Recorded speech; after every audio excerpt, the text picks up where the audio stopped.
every breathtaking moment on our radio stations, on our TV platforms, and all on our social media pages. Chan, Iko KBC.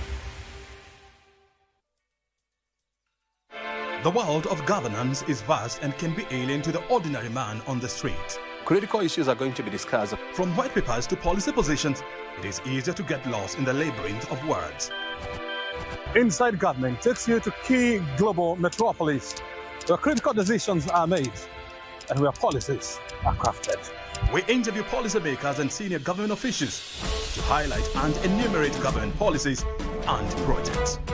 We take a deep dive into the underbelly of complex red tape to demystify policies across the country, across the world. Join me, O'Brien Kimani, on Inside Government, only on KBC Channel 1. A grown woman who we took abroad to study, then she decides to get a baby and keep it a secret for God knows how long. Don't owe you any explanation. Are you Chris? Unajua mimi ni nani?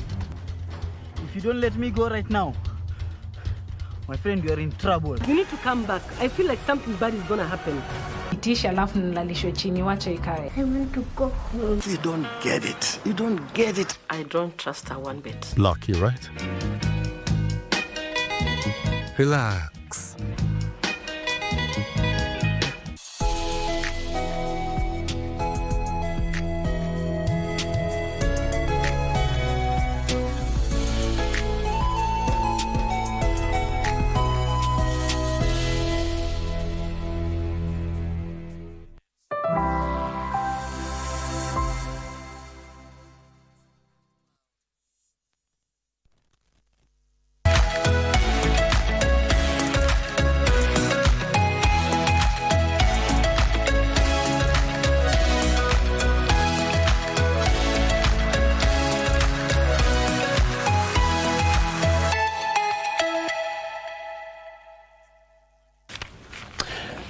Good morning, everyone. Welcome to Good Morning Kenya. My name is Victor Lloyd. 7 a.m. on the dot on this 6th day of August 2025.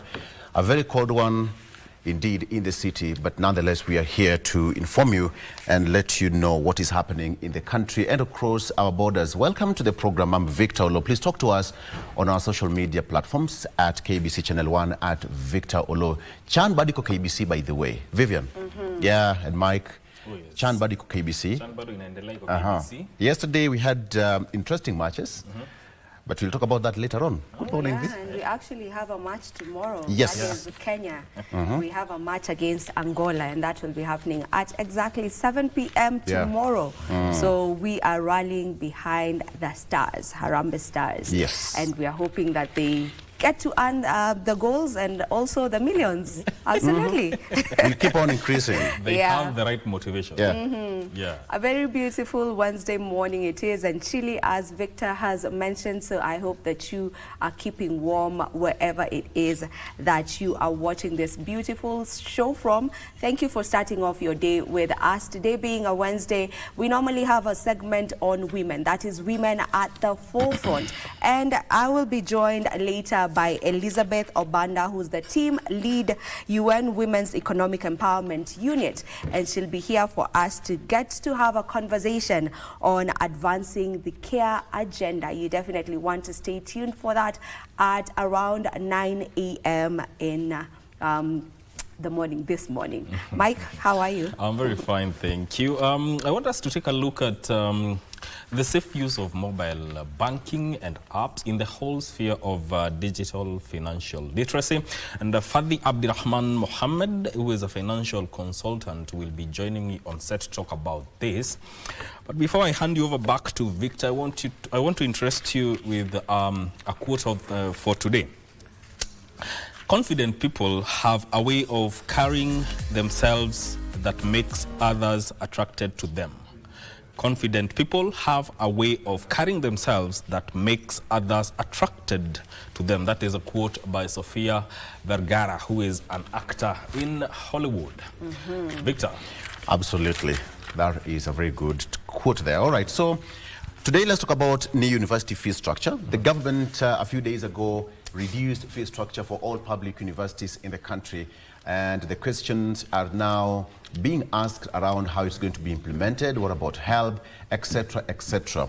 Another thing that I want us to look at is now the Kenya-US ties. There is that case that is going to be tabled before the Senate within 90 days, questioning Kenya's, relationship with the US, quote unquote, the big boy, and how it's going to affect our relations with the other nations, Iran, China, and so much more. So we'll be taking a look at that. I have got Wilson Sossion, who is a former NATSEC Gen and former nominated member of parliament in studio. I have Robert Basil, who is representing Yatta constituency, and of course, Honorable Nabi Nabwera, also representing the great people of Lugari constituency. Daniel Juma Umondi, CEO of Global Peace Foundation, has excused himself for an emergency, so he won't be here with us. But the three gentlemen will be here shortly.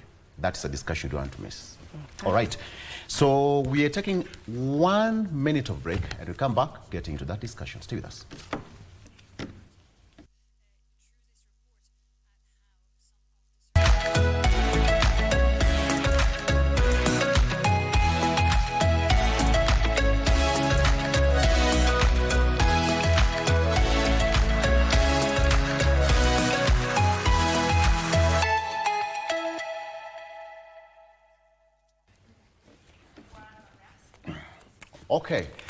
Okay, let's take a look at what's on the front page of our dailies as we prepare to get into our discussion. All right, on the front page of the Star newspaper, revealed Orengo in the US for medical treatment. Deputy calls for truce as speculation swirls over governor's whereabouts. That is what I have here on the front page of the Star newspaper, revealed Orengo in the US for medical treatment. That is here, Governor James Orengo. He's not been seen in public for over a month, and now questions have been, speculations and questions been asked where he is, and now reports say that he is in the US for medical treatment. The story is fleshed out there for you on page 6 of the Star newspaper. Can take a look at that. The governor has been seen in public since June 23rd, and now it can reliably establish that the prominent lawyer and political stalwart departed the country on June 23rd aboard Emirates flight EK720, which took off from JKIA at around 4:35 p.m. And now people in Orengo's circle have confirmed that he is receiving medical attention in the US, although his family is yet to issue an official statement to that. So I think that rests the case as to where his whereabouts is concerned. Reports paint grim picture of impact of mental health underfunding. That is what I have here again on the front page of the Star newspaper. There is a survey which was conducted by the EAC where the bribes most common form of corruption according to the EACC survey.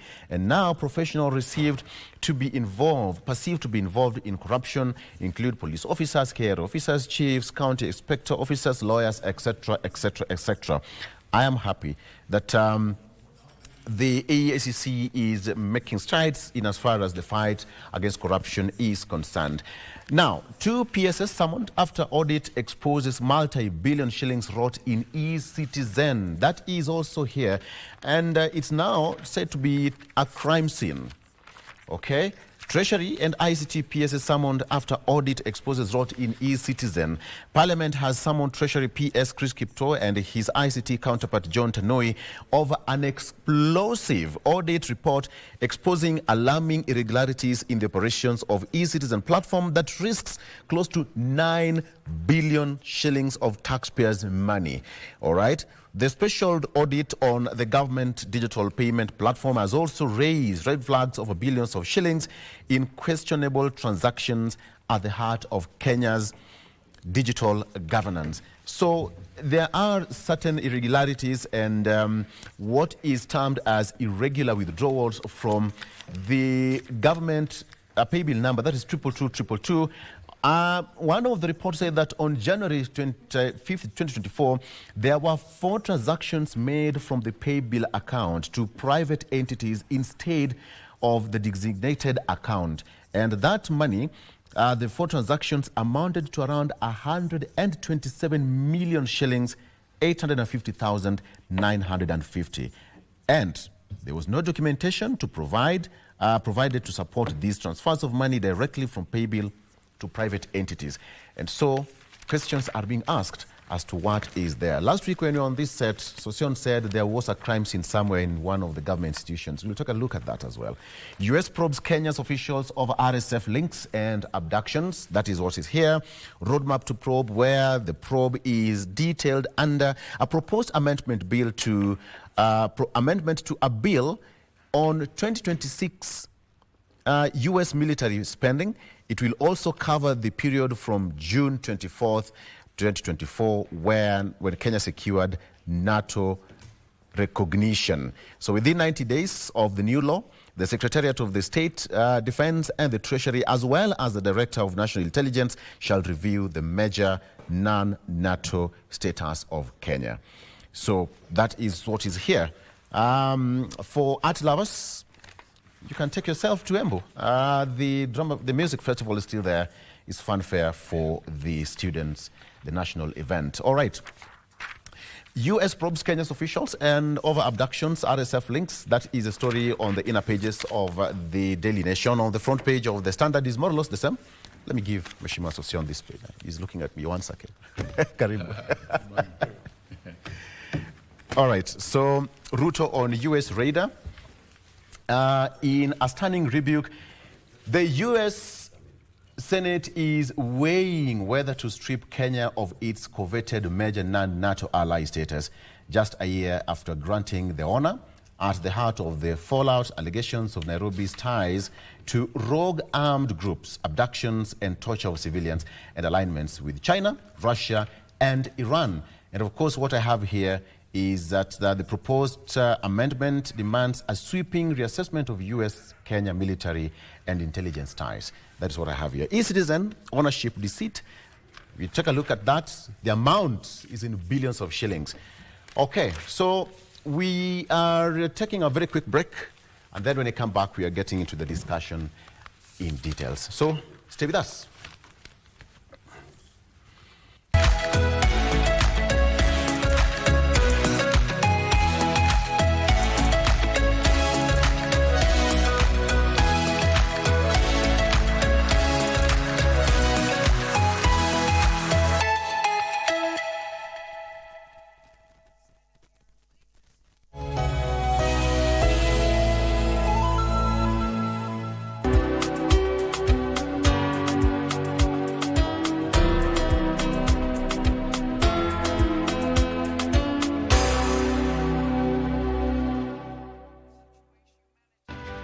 Hello dear Kenyans, my name is Hussein Mohamed, FKF President. I take this opportunity to welcome you to enjoy the CHAN competitions as East Africa hosts this prestigious tournament. Come out in large numbers and support our Harambee Stars. Catch all the games on KBC Channel 1.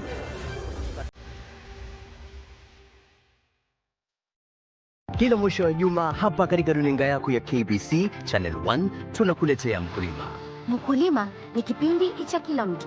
Mkulima mdogo, mkubwa, mnunuzi, muuzaji na pia anayenuia kuanza kilimo. Kuanzia kwa mbinu bora na za kisasa za kilimo, ufugaji, kukupa fursa za biashara, kuongeza dhamana hadi teknolojia zinazorahisisha kilimo. Mkulima kisasa inakupa wewe maarifa, motisha na suluhu za kukuza mazao, kuongeza kipato na pia kulisha taifa kwa jumla. Tunafeed nchi, tunafeed watoto wetu na tunafeed Europa na tunaweka pesa mfukoni. Tazama Mkulima kila Jumamosi saa 10:30 kwenye runinga ya taifa. Mkulima, tuko hapa kwa ajili yako, ambapo fursa na kilimo zinapatana.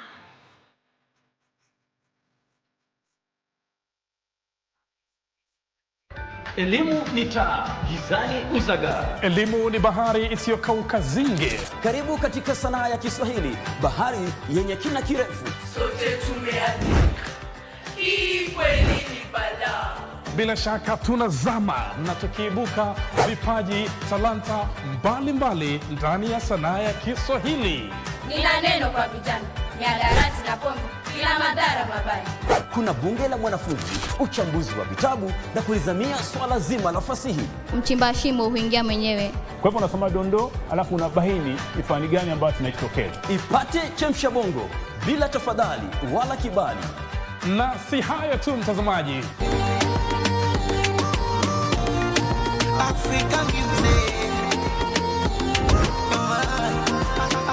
Kumbuka, ni sanaa ya kipekee. Tuchangamkie Kiswahili, tufurahie sanaa. Kaya musha. It is always a good time on Bridge over Congo. Catch us every Saturday from 10 p.m. till midnight. Join me, the Rumba Supreme Leader and the Grand Ayatollah Simeon Mfumo Kimbango and Winnie Marie-Jose, Bridge over Congo. Mungu esilaka na nzungu te kasi elengia Mungu esilaka na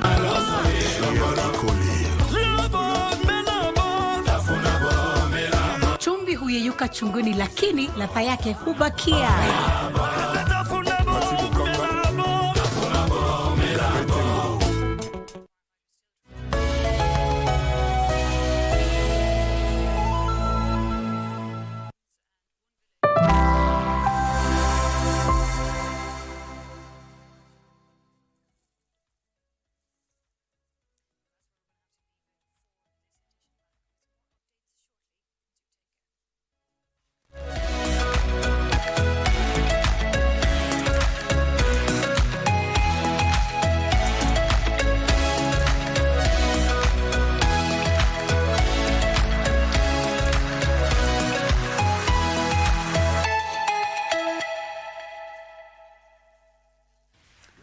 Right, welcome back and karibu sana to the program.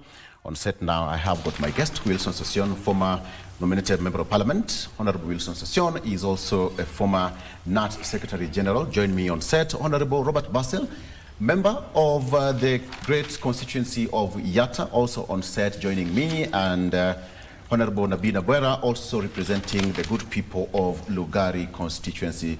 Three wise men. Gentlemen, good morning. Good morning. Good to see all of you on set. Umami, good to see you.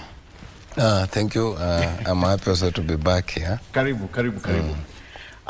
Still on this issue, I remember, Mheshimiwa Sosion, last week when we were here, we talked about education. But then now, things changed again.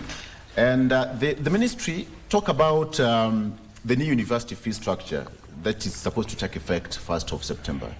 As new students also join and university also resume the next session.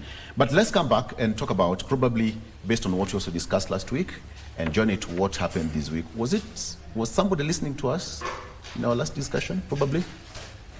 Yeah, whether anybody's listening to us or not, yes. For us, I think we speak what is obtaining, and the government commitment to restructure universities. Yes. And particularly that of the president, to breathe life afresh to universities is not debatable. Universities must roar back to life, and the government's intention to lessen the burden of students and households in the cost of education in universities is also very, very clear. And that is why universities must be brought under control. And when the CS Education announced fee reduction, it was informed. It's thoroughly informed. Universities are not autonomous to set fees the way they want, to do things the way they want. When government is making efforts to streamline and structure operations of universities and improve funding, then at the management level, there must also be deliberate intention to bring escalation of fees under control so that we avoid students dropping, we avoid transferring barriers to access of education to poor households. And when you look at what the administration has done to raise higher education loans board from 13 billion to 36 billion, and now it's going to be escalated to 41 billion, though there's a question of non-remittance by the Treasury, which of course Nabi and the group in Parliament can tell us what is happening. There ought to be prompt remittances of this money to help, so that help can dispense of the money. Now, when you look at that escalation, it's very deliberate. It is no use for universities to maintain high fees for students unnecessarily. And the funding model that has been adopted and which is being calibrated and is now being rated from the rate of 0 to 100 is going to completely relieve poor students from poor households from the burden of fees. And I think this intention is good. This debate must continue. Universities must cooperate. They're autonomous. And the principle of public participation as provided for under Article 10 of the Constitution and values and principles of public service, I think should be maintained.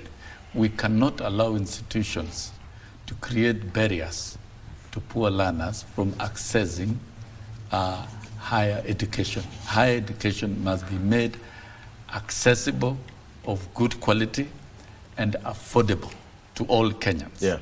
We shouldn't hear students of dropping out because of indirect costs. We should not entertain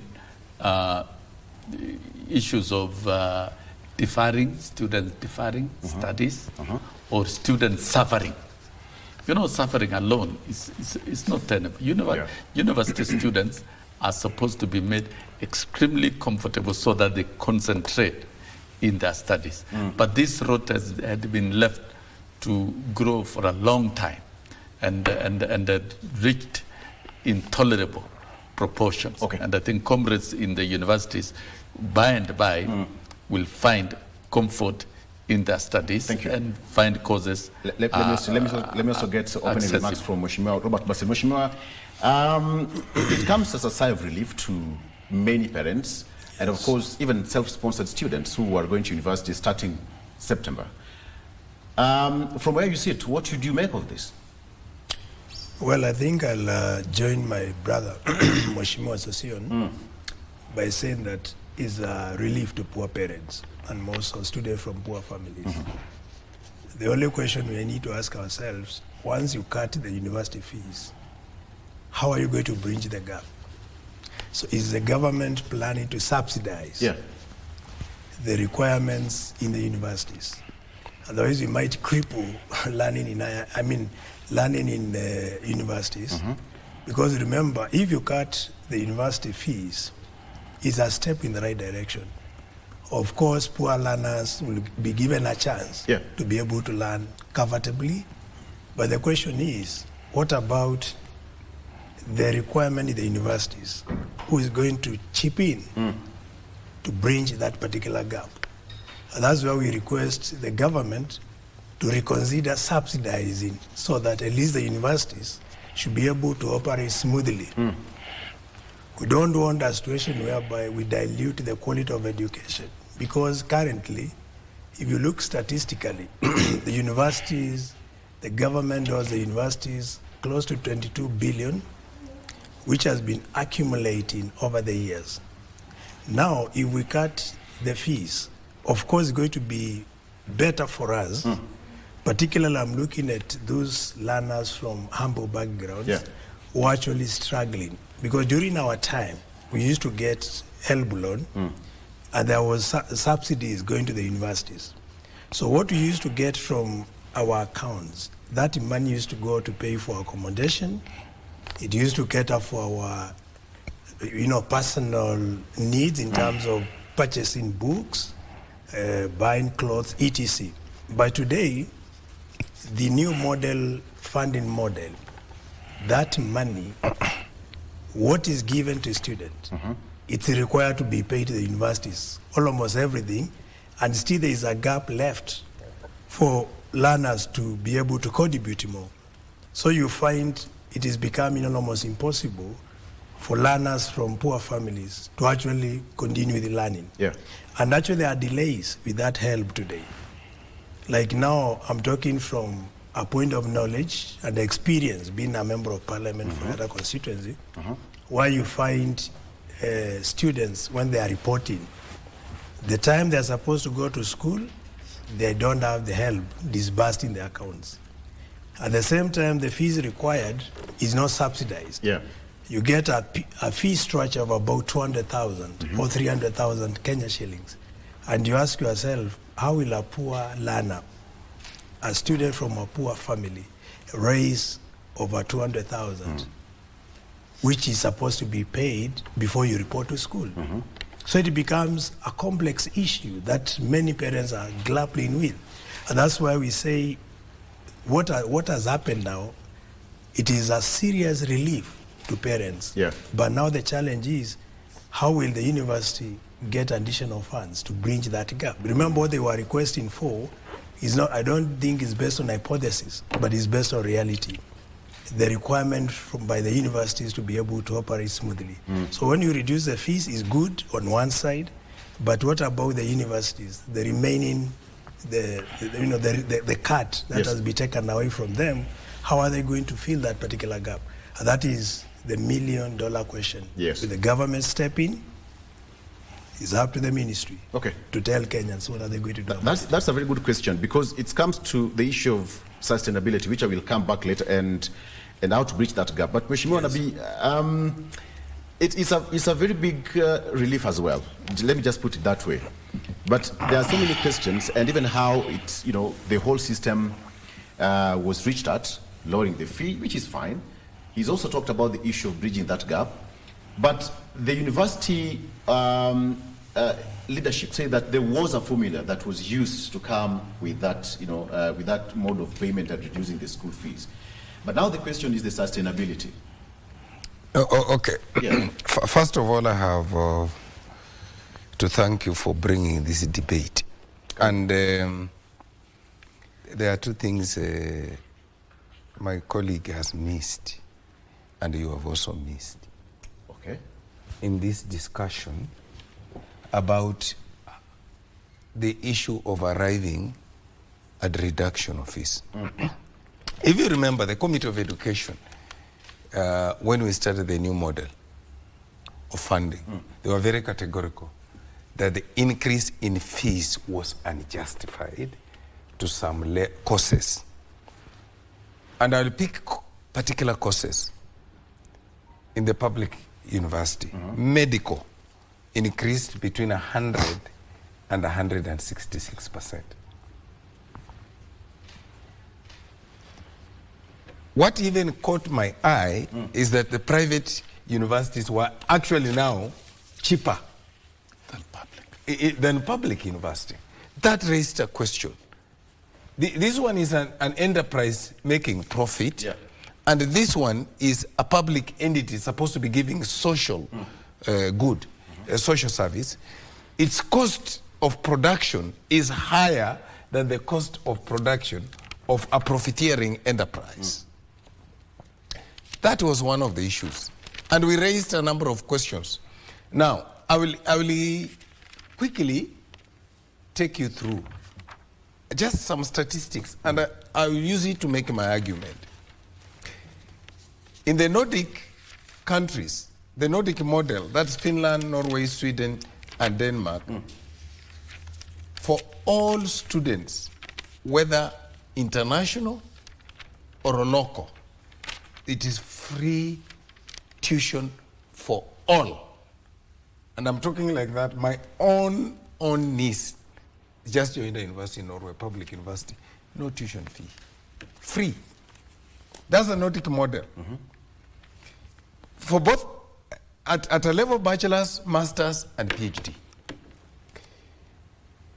In Germany, it is free tuition at public universities, undergraduate and graduate, for all nationalities. You pay between 150 to 350 euros just to do the administrative activities. In France, is what we call low tuition. You pay, those are in the EU members, they pay between 170 to 380 euros. Non-EU students would pay between 2,770 to 3,770. Austria, Belgium, and Greece is free, and to some, low tuition of about 150 euros. Argentina and Brazil is free for public universities. So then we asked ourselves, what is it that we want to achieve by exorbitantly charging a tuition fee? First of all, I need all of us to agree that the infrastructure in public universities has been developed by taxpayers' money. Yeah. I want us to agree. Secondly, I want us to agree that all the lecturers are paid for by public money. I want us to agree. And that's where I want us to agree. Now, if that is the case, as it is today, what is obtaining that necessitates us to exorbitantly increase fees, and only after we came up with a new funding model?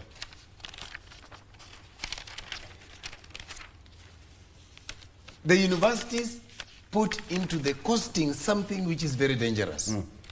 It is just the way a road in Kenya, which is supposed to cost 60 million shillings, has always been costed at 100 million, simply because the people the contractors would put in the cost of borrowed money, because you will delay to pay.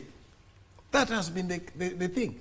Now, the universities were also putting into the costing an element that, the money from government will delay to come. Whom are you punishing? Do you punish a poor student because government will delay to release money? Just government must work on its systems and make tuition apply rationally. The elements of tuition are known. The costs of commodities and goods are known. Develop a criteria for costing which is uniform. Tell me, what would be the reason that a medical course in Masinde Muliro would be cheaper than a medical course in Nairobi University by a whopping 60,000? Just tell me. And it would be the cost of a medical cost in Mount Kenya University even becomes cheaper. And yet this one is supposed to be making... And they're all public universities. No, Masinde Muliro, University of Nairobi are public. Mount Kenya is private. Why would Mount Kenya be cheaper when it's supposed to be making profits? And this one is not supposed to be making profit. Okay. Simply because we are not being rational. Three things that needs to be done, my brother. The reduction is very rational. By the way, you know, people have not looked at that model. The reduction is very rational. And I want to tell anybody who thinks that is not. This year alone, we are getting out 80,000 students. Are we together? Yes, we are. We are bringing on the board about 120, 170 in public university.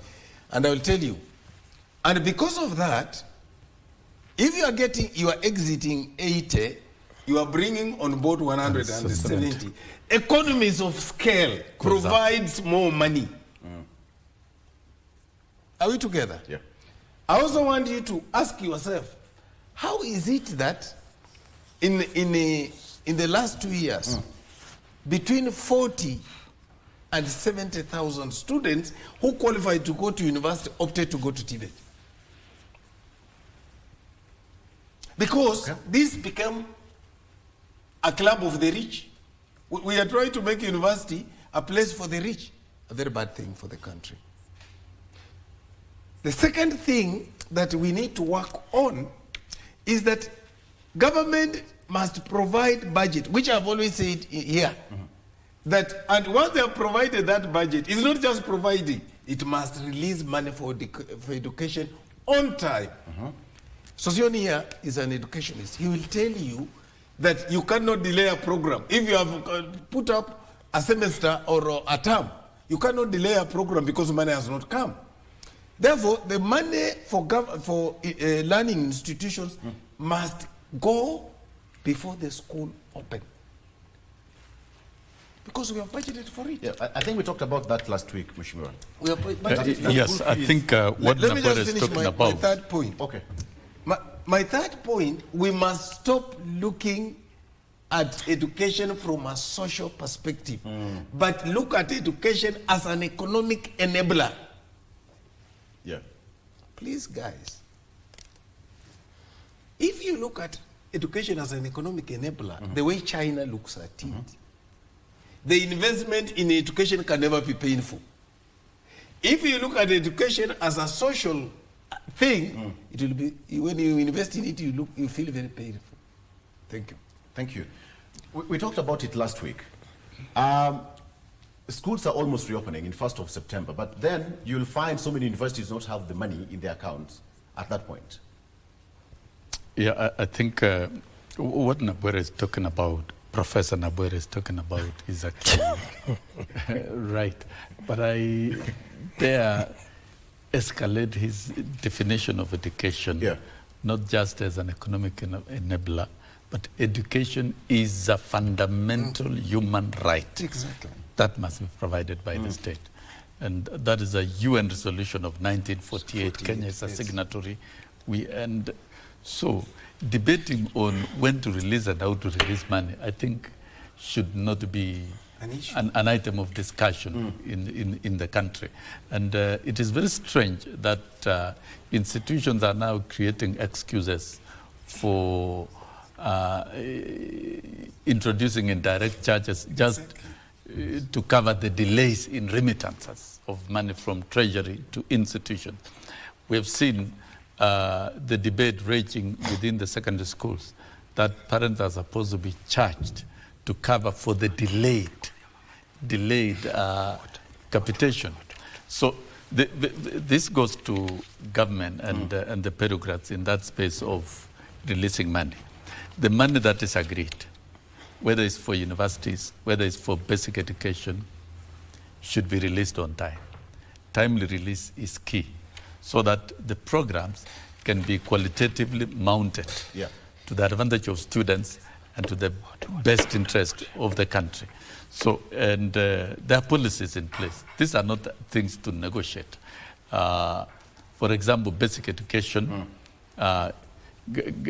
Treasury is supposed to release 50% term 1, 30% term 2, and 20% term 3 on the agreed capitated per child. And as students' population and grows, the economy of scales also goes up. And we would expect, when we apply our economic minds in future, the tuition per capita per student might eventually also reduce, considering the numbers going up and there's economy of scale and ability to deliver services. Those are some of the things we need to carry out careful studies, and we get quality data that the public and all of us can understand. And for higher education, you've heard about the costing of courses. Yeah. Why would a medical course be more expensive at the University of Nairobi than the other universities? And the same doctors that are produced, they are properly registered, and they do a fundamentally good job in the medical field. This brings in the issue of controls, controlled and management. Did we allow universities to operate without control? And if we allowed them to operate without control and escalated costs to the disadvantage of citizens, then that is something that we need to correct it, because there is a government in place. There is a government in place. There is a Commission for University Education, CUE, and these control measures must be put in place. It cannot be that public institutions where children of the public are supposed to access unlimited education and training, there are barriers that are introduced simply because of our own bureaucracies which we create ranging from release of poor timely release of funds from the treasury, and also poor management of policies within those universities. Yeah. By and by, because we have seen now universities are stabilizing, I think Professor Nabwera here, you can see the councils are settling, and it's good management, the indicators of stability. Now, as we calibrate universities to stabilize, both in terms of funding, in terms of operations, then we must also strictly manage and control the cost of training of courses in universities. Yeah. And there is need to standardize and make cost of training uniform, whether it's in public or in private universities, so that when we standardize the cost of trainings, then we'll be making sense to the public and making education accessible and affordable. Nabwera has given us what happens in the global north and how university education is made accessible and affordable. And if you look at SDG 4, after the seven targets, and there are three means. Three means is infrastructure,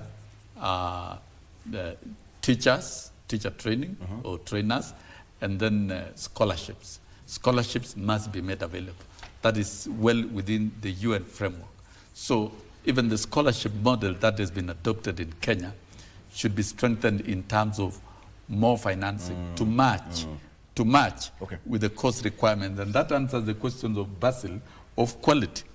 As we do all these things, quality must be safeguarded. It cannot be done without control. The quality control must be put in place so that then we produce the most competitive human resource graduates from all our public universities through accessible means, but not exclusive. I don't know whether it can be all that free in Kenya, because other quarters are also struggling to have it free, Mheshimiwa.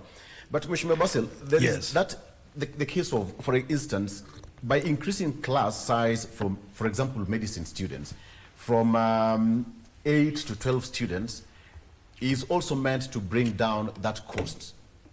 And so part of it was the formula which was used, so that you increase the number of students from 8 to 12. I don't know how this is going to, whether it's going to affect the current fee structure, the funding model universities. Is it going to affect it in any way? One, and that goes to what he has just, the party short, the issue of quality. Because the reason why there were 8 students, for example, in one course of medicine, maybe I'll talk of dental surgery, is because it is dependent on the infrastructure available to support proper training of a dental surgeon. So if you increase the number, then you dilute the quality of the products that you get out of that institution. I also want to inform my brother, when you talk to Mount Kenya University charging less compared to the University of Nairobi, there's something we call ranking in the universities. University of Nairobi is ranked higher compared to Mount Kenya University, and that brings the elements of demand and the supply. A medical doctor trained in the University of Nairobi cannot be at par with a medical doctor trained in Mount Kenya. Because one, the ranking, which is supported by the ingredient to support the quality or the caliber of the person you are training at the University of Nairobi, is advanced in the University of Nairobi compared to Mount Kenya.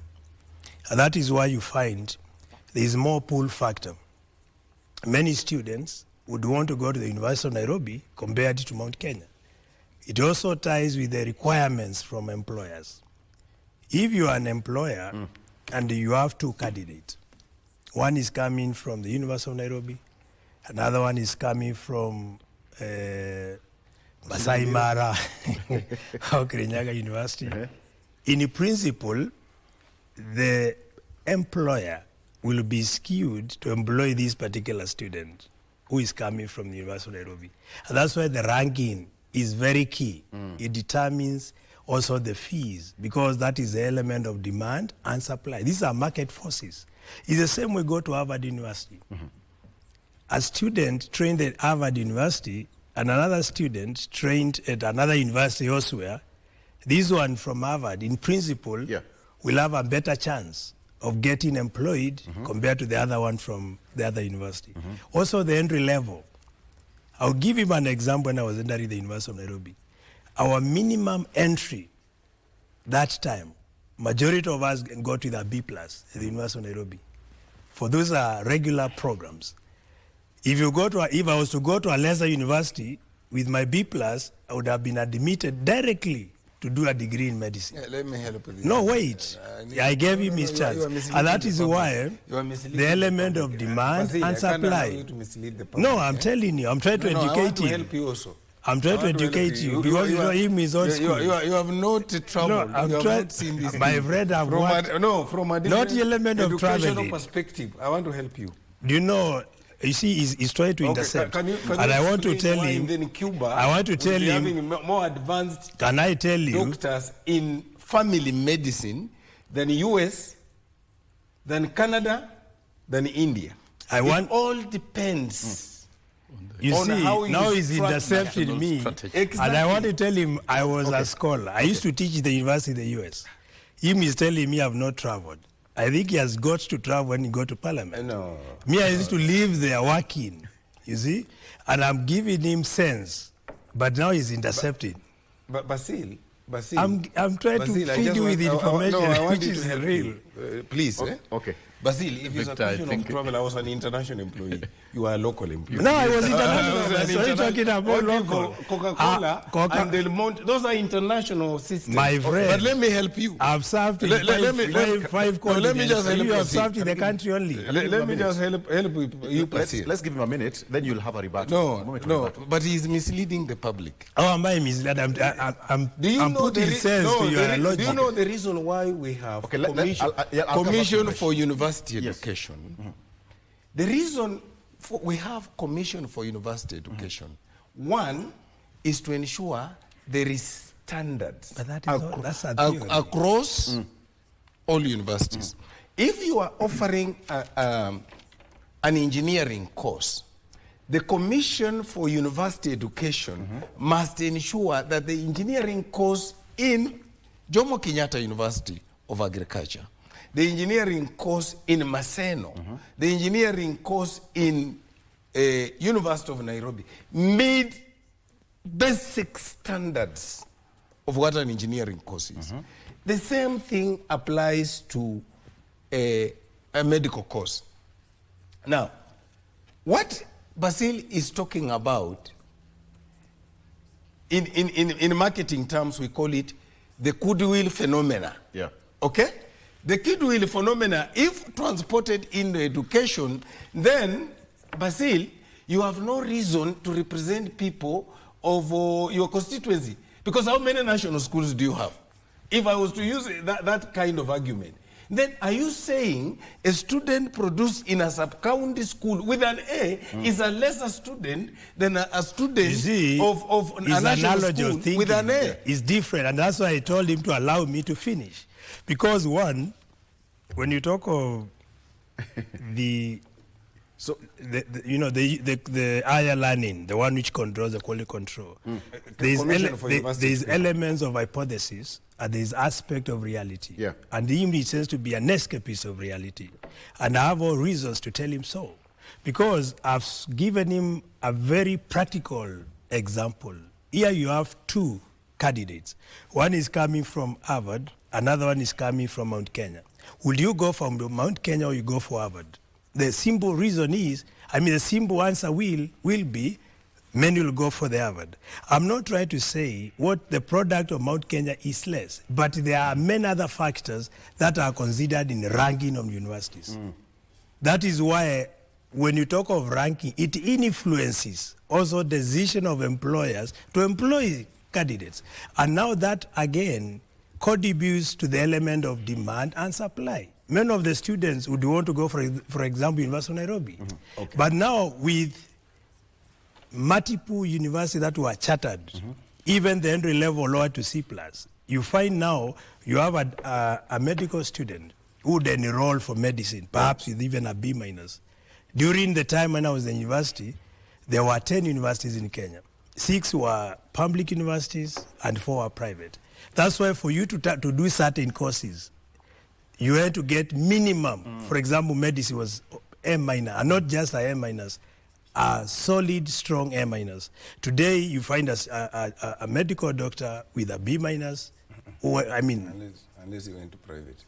No, and that's why we are saying, as much as that is there, there's a reality in practice. Okay. And we should not just argue for the sake of arguing. Of course, we would want to standardize.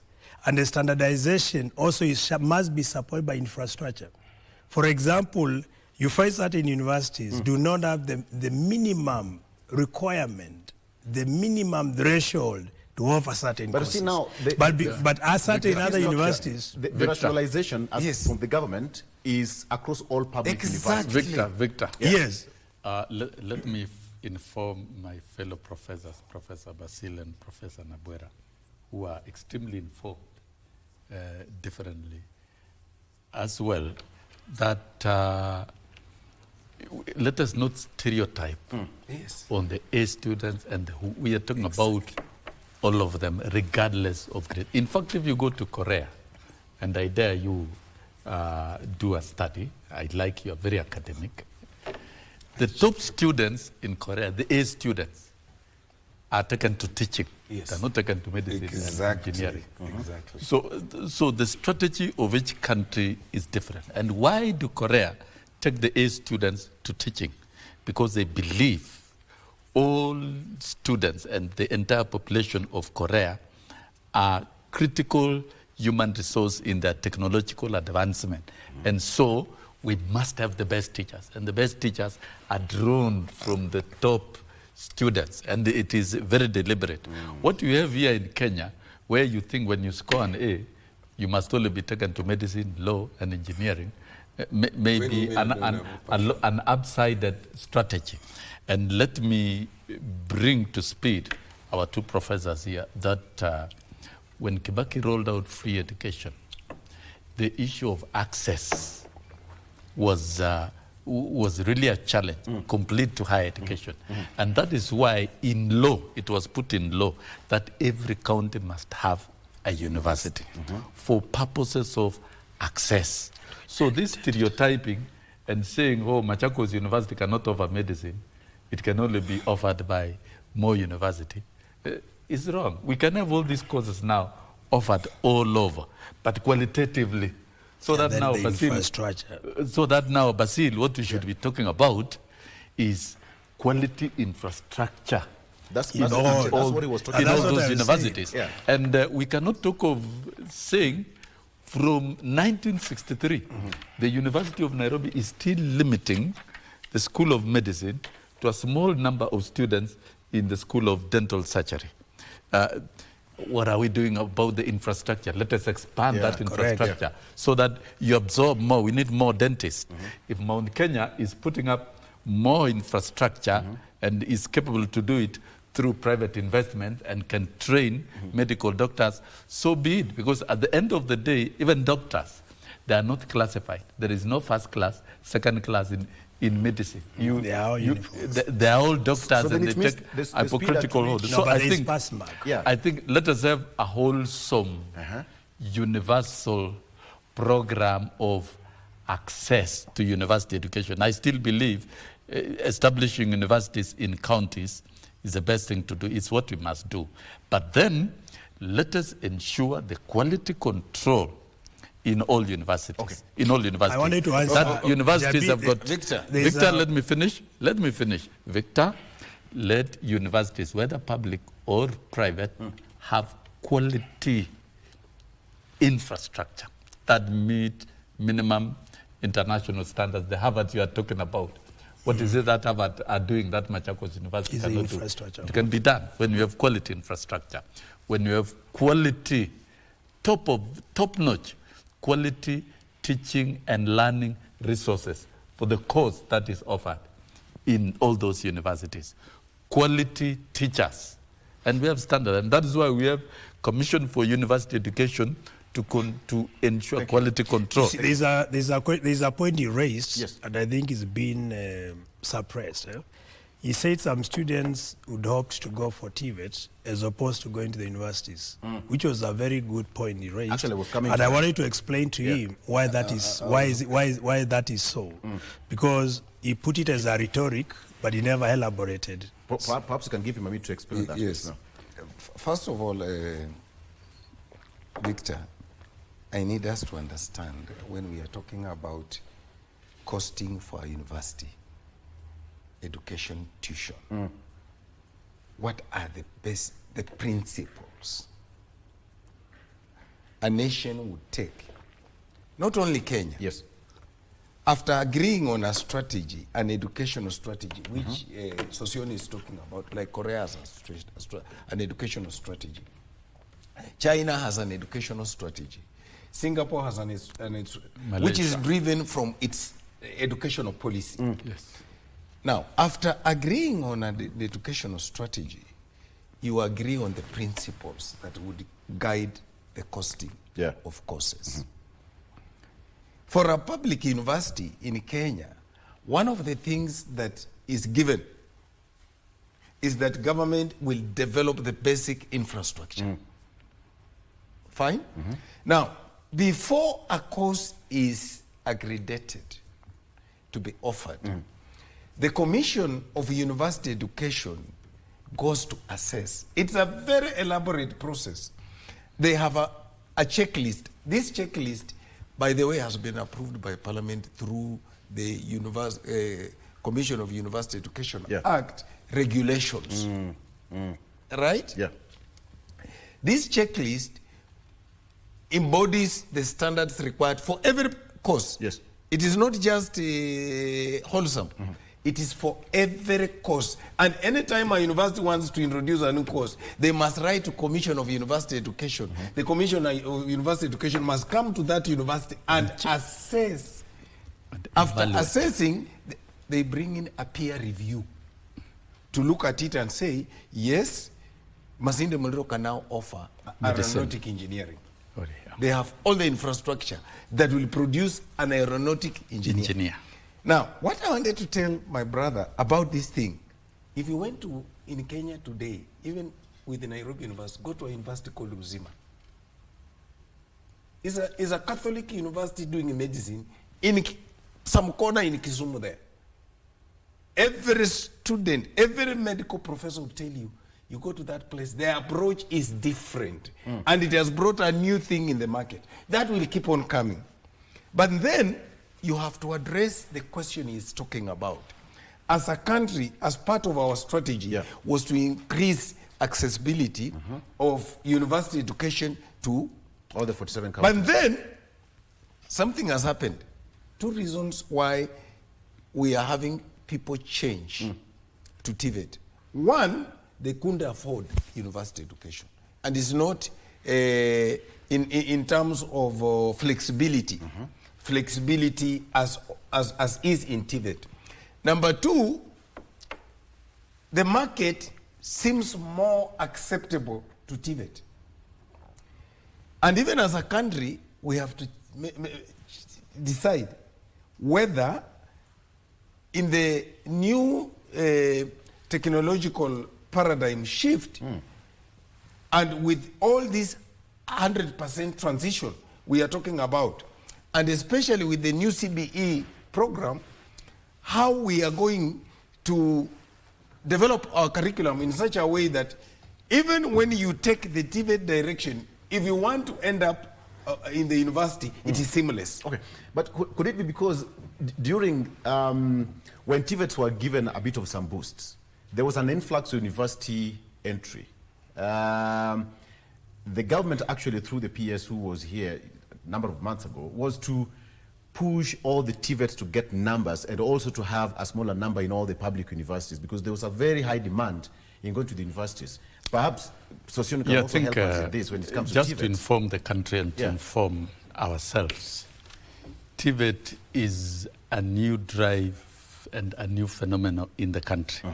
And there's been a divide of those who would want us to promote TVET and those who would want us to go against TVET. It's been, if you look at it at the policy level over the years, and the president has been very passionate when he was a deputy minister for higher education and deputy president, has been very passionate about pushing for TVET. And the only way we can twerk in the technological advancement, because we are talking about now triggering the production sector of the economy. We must link education to our development and industry.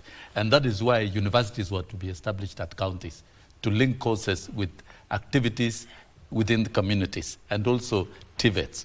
So TVET is a new phenomenon that is supposed to absorb very many of school leavers to give them the necessary technical skills, whether in plumbing, electricity, welding, and all other forms of technology that is required. And it is a new premium, and it is market fit. These are market fit courses. Like now, Nabwera here should tell you, some students are forfeiting admission to universities to be admitted to MTCs. To train as nurses, and in thousands, because there is a link, there is a value of some courses. But I want to look at it this way: as TVET takes root and it becomes admirable. You know, in this country, we had given TVET courses negative stigma and given high value university education, which was wrong. University education is basically for management. Let us look at what other economies do. In the US, transition to universities is at 65%, degree courses and the rest. The rest of the students are admitted to TVET and the rest. That is almost 100% transition. If we are to have a national strategy here, say, for example, we have 1.2 million KCSE candidates. Then we adopt 100% transition policy. In fact, 100% transition policy should not have been at grade 8. It should have been at Form 4. Because these are critical human resource for the country. So that then we agree 50% of the candidature in our school systems, because they are properly trained and they are eligible to fully take university courses, are admitted to university courses. And then the 50% are admitted to TVET. And we look for resources as a country. We will, in 10 years, we will have a country with serious technological revolution. So to me, these guys are taking more of my time. You know, you're a teacher. So let's take a break, because it's like you're in a school today. It's tea time. And teaching is good. Oh yes. Sorry? We'll take a break, then we come back to finalize on this. Stay with us. We'll be right back.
Nataka ku-urge Kenyans wajitokeze kwa wingi wa support Harambee Stars, sababu sisi ndio host na Kenya tuna need the 12th man so that to support the boys wa perform vizuri in CHAN, and Chan iko KBC.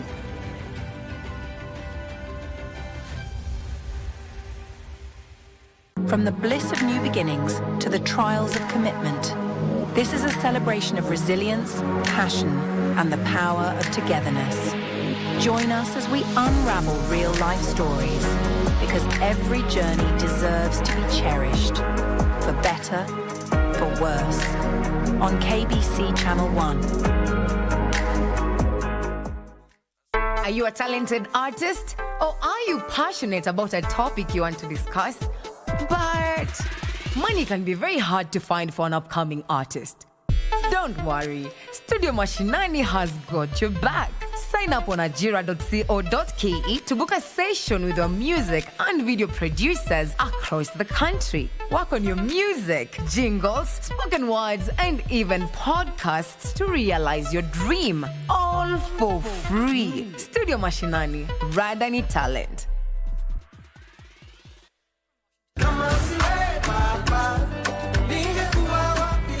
Praise the Lord. My name is Pastor Tim Wangi, and I want to invite you for a life-changing, transformative show. I was blinded and thrown to the floor on my knees, just like Saul.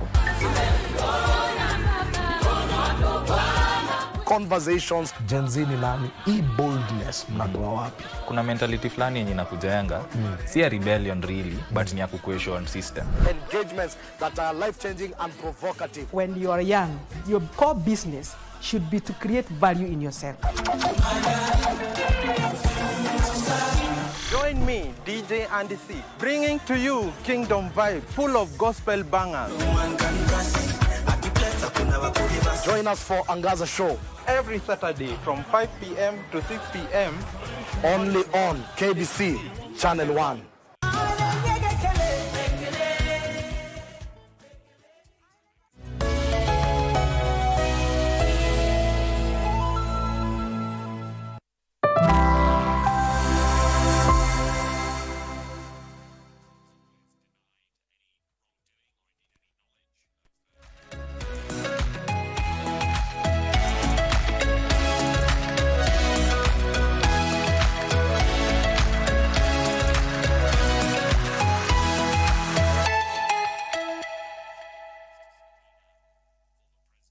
All right, let's come back. The class is on to the final stage. Okay, fine. So let's do this. Let's talk about the issue of the budget. The government said that they're going to look for money to make sure that universities are all in session. So, Mheshimiwa Basil, as a parliamentarian, of course, Mheshimiwa Nabi will also help us in this. The government talked about looking for money either to come back to parliament to, supplementary 1 or 2. To keep students in universities. How possible is this? Well, I think before I jump to the supplementary 1 or 2, allow me to talk about TVET. You see, TVET gives room for what we refer as ability to employ yourself. And that is why majority of students are opting to go for TVET. That is in addition to the element of school fees. Yes. Because what's the point of having let's say, for example, you have a degree, you spend all the years looking for employment, and here you can do a course that can guarantee you employment immediately. Technical work. Yes. And then when you look at our country, Kenya is a developing nation, meaning there are sectors that will require professionals immediately. We talk of construction, because Kenyans are still building houses. Our road infrastructure is still undeveloped. Electricity connectivity is still a big issue. So there are areas where you are assured of employment, and that is where you employ yourself. So if you look at first world, it's different because these are advanced economies. They need more of professionals to service, service sector, to be able to ensure their infrastructure is serviced because it's already developed. But our country is the opposite. The other thing, when you are looking at our budget, we need also to look at how do we expand our economy? How do we ensure more investors come to the country? And that's why I've always been saying we need to lower cost of energy. These are factors of production which will attract investors to come and do business here. Also, we give tax credit to companies wishing to come to Kenya. And that is one way of ensuring those who leave universities can be absorbed by the economy. Now, coming back to the budget, our budget, I find it to be a bit ambitious. And that's why I find it to be more of a wishful thinking. Remember, we talk of a budget of 4.2 trillion. And then immediately we have such a budget, we go to supplementary 1, supplementary 2, etc. To a point, even by the time we finish financial year, we are unable to implement what we had wished when we were planning for the budget. It's important to be ambitious, but not to be over-ambitious. And that is where my point of thinking and my suggestions is focusing on. Let's do things that are realistic. Let's not just be over-ambitious to appear see. We want to do so much, yet we are not able to do that. Now, if you look at the different sectors, we have education. We need to put more money in education. Because if you get it wrong in education, then your country will never progress as you anticipate it to be. Another important area where we need to put resources in is actually to do with health.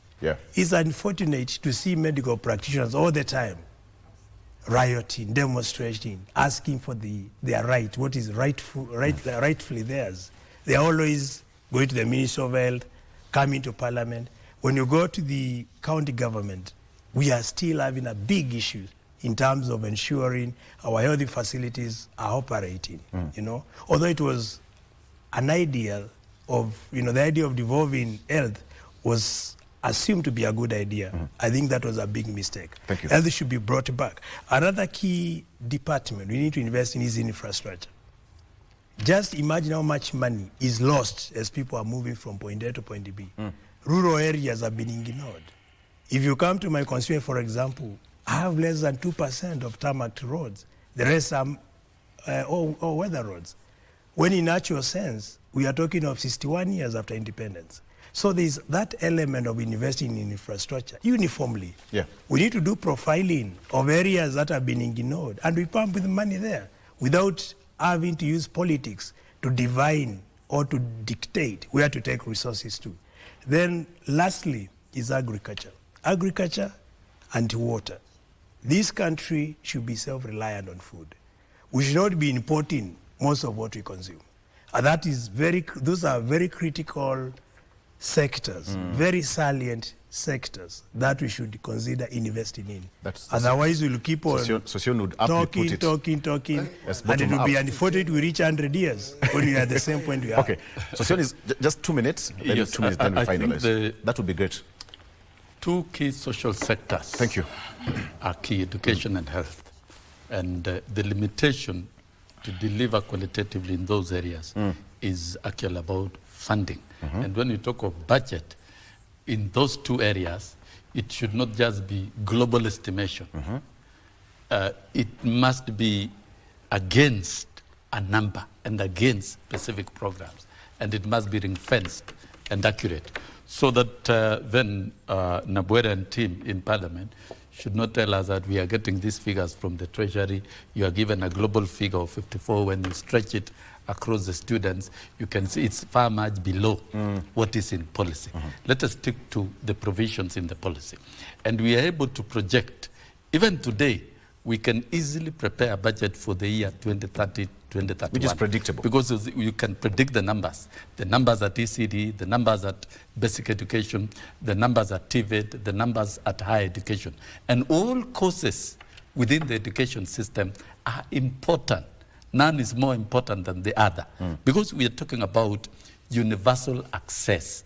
To me, I think at this point in time, the country should begin a serious conversation of 100% transition from Form 4 to tertiary institutions. We call it tertiary institutions because it's not only TVETs, there are the mid-level colleges, the aeronautic engineering courses at diploma level in different places, and universities. So I think let us begin a robust conversation of transiting all the students to 100% to higher institutions of learning. And then as we do that, the challenge is funding. How do we resolve the challenge of funding? It is time we can begin a fresh conversation with Kenyans to look at how to enhance tax revenue collection measures with a special purpose of ring-fencing funding to education and to health, so that we don't debate here about shortage of funds. We should debate about placement of the products from our education system. That is what we should do as a country. Far above construction of roads, far above investment in other areas. Thank you. Yes. And of course, he's also talked about the issue of funding. That comes to the committee. Four fundamental things. The first one is that do we have enough money in the country to educate people? The answer is yes. And I've argued this 1,001 times. And today, if you look at this paper and you look at this paper, this money lost here, this money lost in e-citizen, is enough money to take thousands of students back to school, to build so many classrooms for students who don't have. I've always said that to help this country going forward, education must appear at the apex. And I will tell you why. You know, education all the way supports all other sectors. If you were to fund enough education, you will do research. The people who are teaching at the university are the ones treating people in the hospitals. So, my brother, we need to give education the money it's required. China has done it. Yeah. That's why it is now threatening the superpowers. It has joined the top 3 because they have put enough money in education. Equity is a critical aspect in all these things. Actually, if we were to look at our Constitution 2010 and accept that Article 53 3 says that basic education is compulsory, is free and compulsory. What Mheshimiwa Sossion is saying, we should not even be arguing about giving half the money for capitation, because the Constitution says it is a basic right. Yeah. And if it is a basic right, we must provide all the money for a child in ECD, for a child in primary school, for a child in secondary school. What I want to say, if you look at what is happening around losses, if you read the Auditor General's report, if you are just to take that money, which is over 500 billion, how much money am I looking for to make education 1 trillion? And education will be close to free. From 705, I'm looking for 300 billion to make it 1 trillion. And we have lost over 500 billion. Can Kenyans be sincere to each other? Finally, what Mheshimiwa is saying here, Sossion, I entirely agree with you that just the way we have now developed a funding model for infrastructure roads, we need to structure something specific for education. In some countries, there is educational tax. In some other countries, all the profits, every company that makes profit, money is set aside for education and training. This country have said, out of the 27 shillings we are paying on fuel levy, I'm only asking for 1 shilling and 75 cents per litre to go to education. I'm not asking within the money we already have. Can we get 1 shilling and 75 cents from every litre to go and fund education? You can raise that proposal on the floor of the House. Agreed. That would go a long way. All right, gentlemen. It's not a long way. It can be done in a day.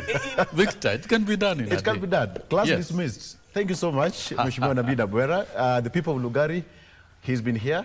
Wemwona, he's here. Working. All right. Thank you so much for joining us, Mheshimiwa. Mheshimiwa Sossion, thank you so much as well. And Mheshimiwa Basil Watwayata is also here.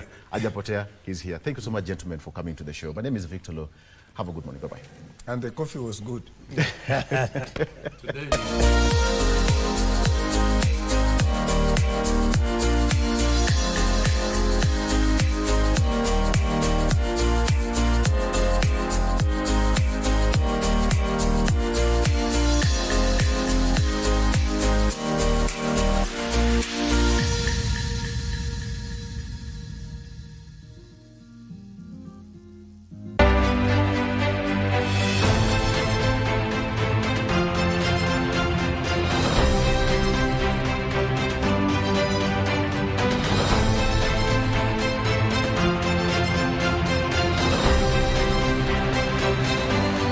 Born in 1926 in Kiambu, Joseph Kamau Kamere took over as Kenya's third Attorney General from James Karogo, who had served slightly over a year.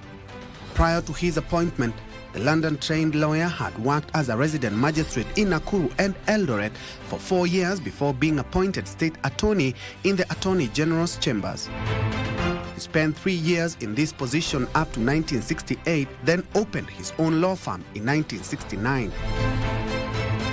He was a low-key practice until his appointment as Attorney General. During his tenure, the Criminal Law Bill was passed, giving birth to the Criminal Procedure Code, which, among others, stipulated a jail term for anyone giving false statement to the police. Kamere also introduced the Banking Act on client confidentiality, with a 20,000 shillings fine or a year in jail imposed for contravening it. Also under his watch as AG, Kamere introduced a statute law, Miscellaneous Amendment Act of 1981, that increased the number of puisne judge, that is, a judge of a superior court who is not the head of the court, from 19 to 24. The move was aimed at speeding up the hearing of court cases.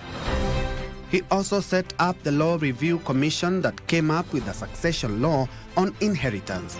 Kamere was not without friction with members of parliament who claimed most of his bills were defective, with some legislators casting doubt on them.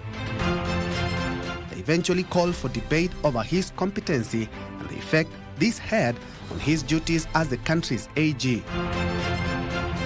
Kamere resigned in 1983 after a German businessman took him to court for improperly detaining his 2 luxurious cars. Kamere never held an elective seat. For the cabinet, I'm Ben Troy Njue.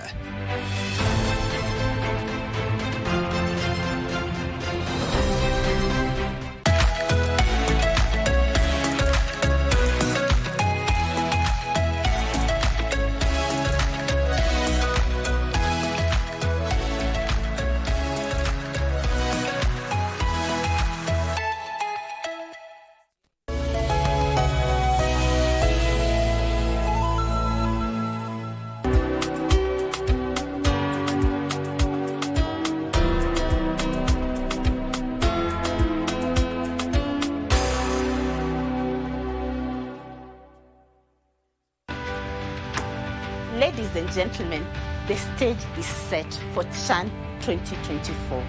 Please watch out for every thrilling goal, every breathtaking moment on our radio stations, on our TV platform, and all on our social media pages. Chan iko KBC. Looking to advertise on KBC? KBC announcement services are now available on eCitizen. Visit kbc.ecitizen.go.ke and fill out the online application form. It's simple. 1. Complete the form. 2. Upload required documents. 3. Receive a quotation based on word count. And 4. Get notified via SMS when your announcement is ready. Please note, clearly indicate the type of announcement, service station, and all relevant details. 2. All applications must be made online only. Manual submissions will not be accepted. And 3. Announcements will air after news bulletins. For assistance, reach us on email ecitizen@kbc.co.ke or use our social media handles, Facebook, your Facebook account, and X at your X account. Or you can call us on 0723-892-654 or 0734-780-124. KBC announcements. Simple, fast, and digital. Friday night again. Greetings in the name of the Most High, Jah Rastafari. My good name is Marley Moses, the Positive Warrior, alongside... Yes, sir, DJ D-Rage, the baddest. Each and every Wednesday from 10 p.m. on KBC Channel 1 TV. Tunakuletea the biggest reggae party in 254 in a yard extra. Extra niceness of reggae music. Extra dose of entertainment. When the thing is nice, we have to do it twice.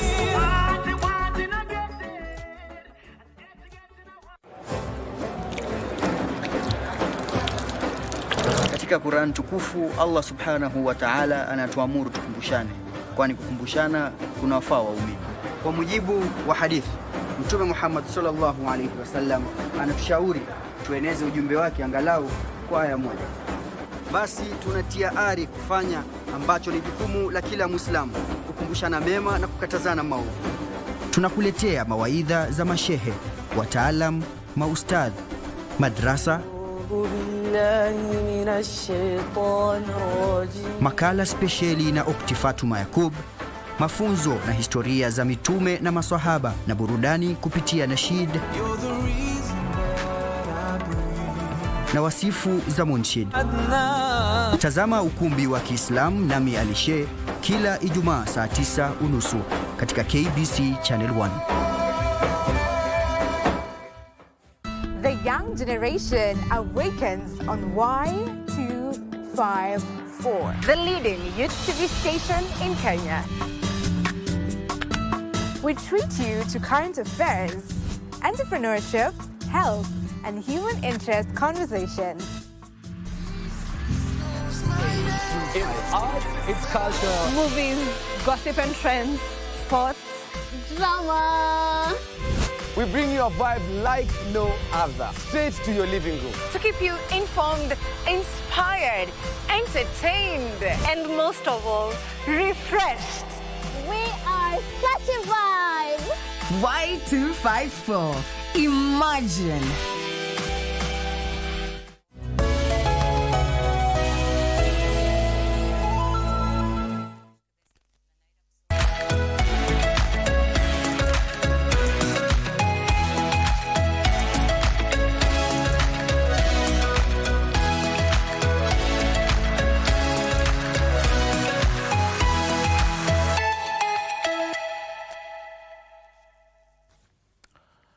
Welcome back to Good Morning Kenya. My name is Mike Migwi. Now we talk about digital financial literacy. We are talking about the safe use of mobile banking and apps, given that the digital innovations in finance have given birth to complex financial innovations. We are talking about digital wallets, peer-to-peer lending, and also matters to do with the cryptocurrency.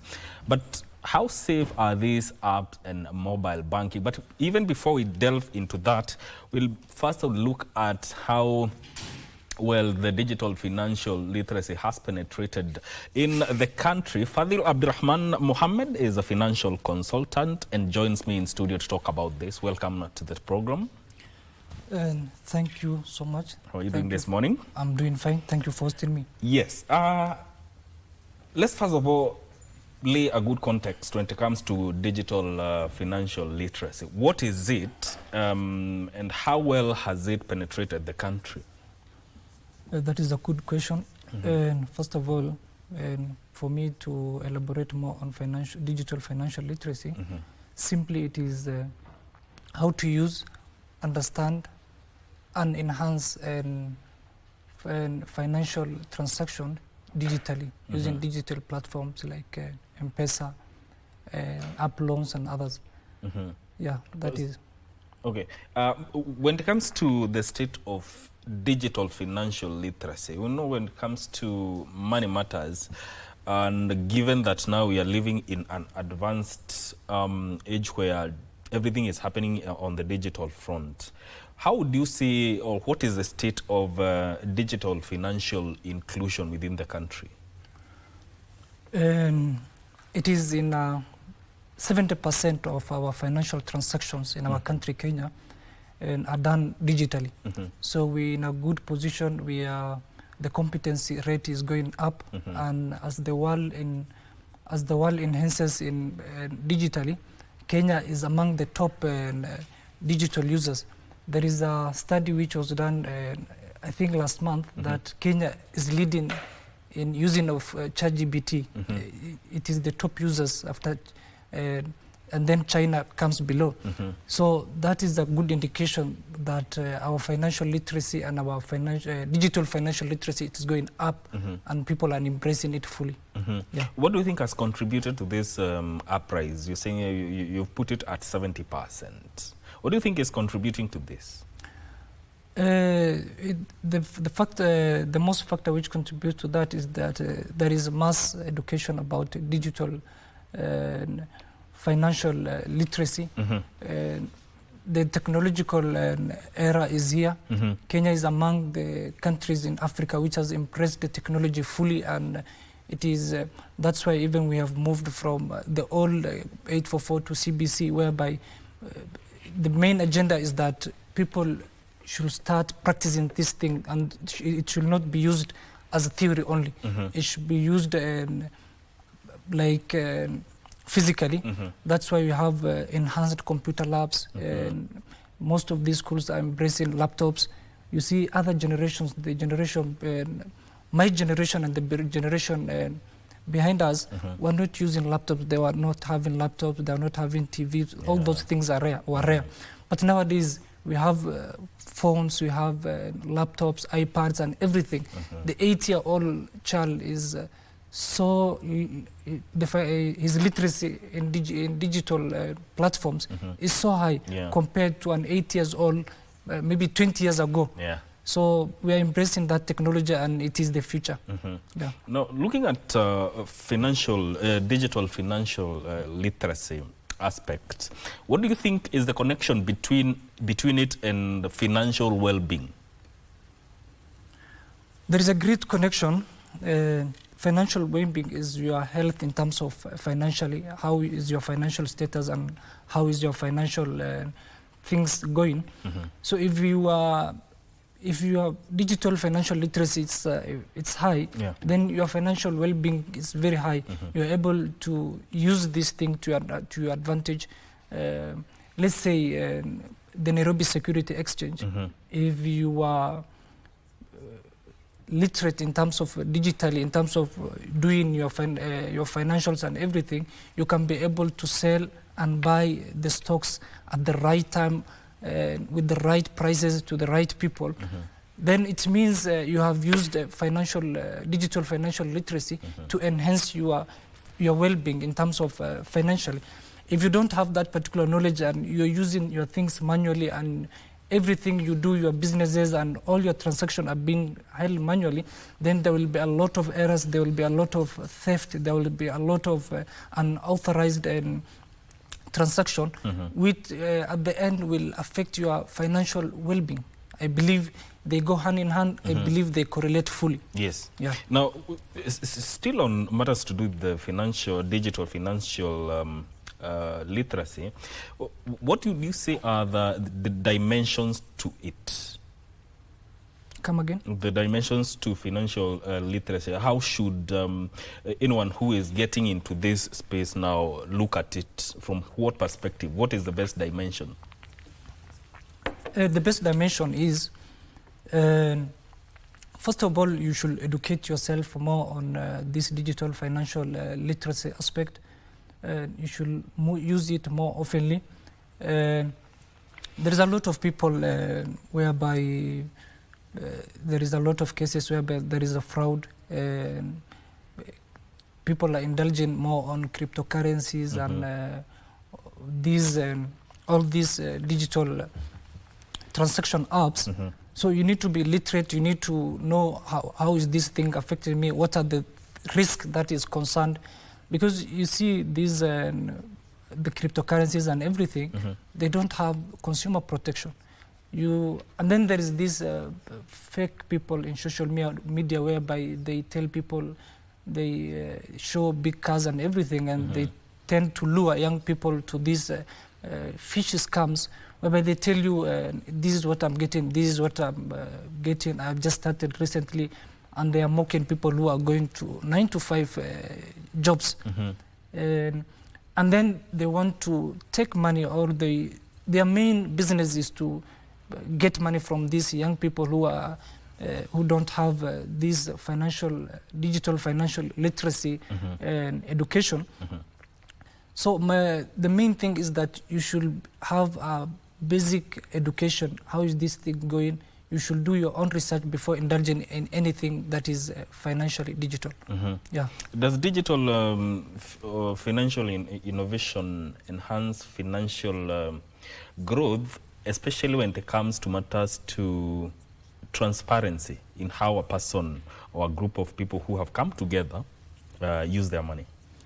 Yes, 100%, 100%. It enhances the digital financial literacy has been enhancing the financial deepening for the last 2 decades. In all aspects. You see, let me take this example of Chamas and the SACCOs.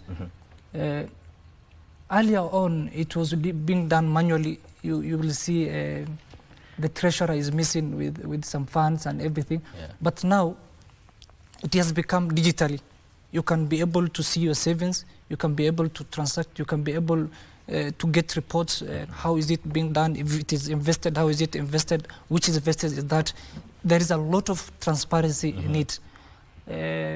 Earlier on, there was a lot of, like 2 decades ago, there was a lot of problem. Things were not transparent, things were not open, and things were not discussed very well.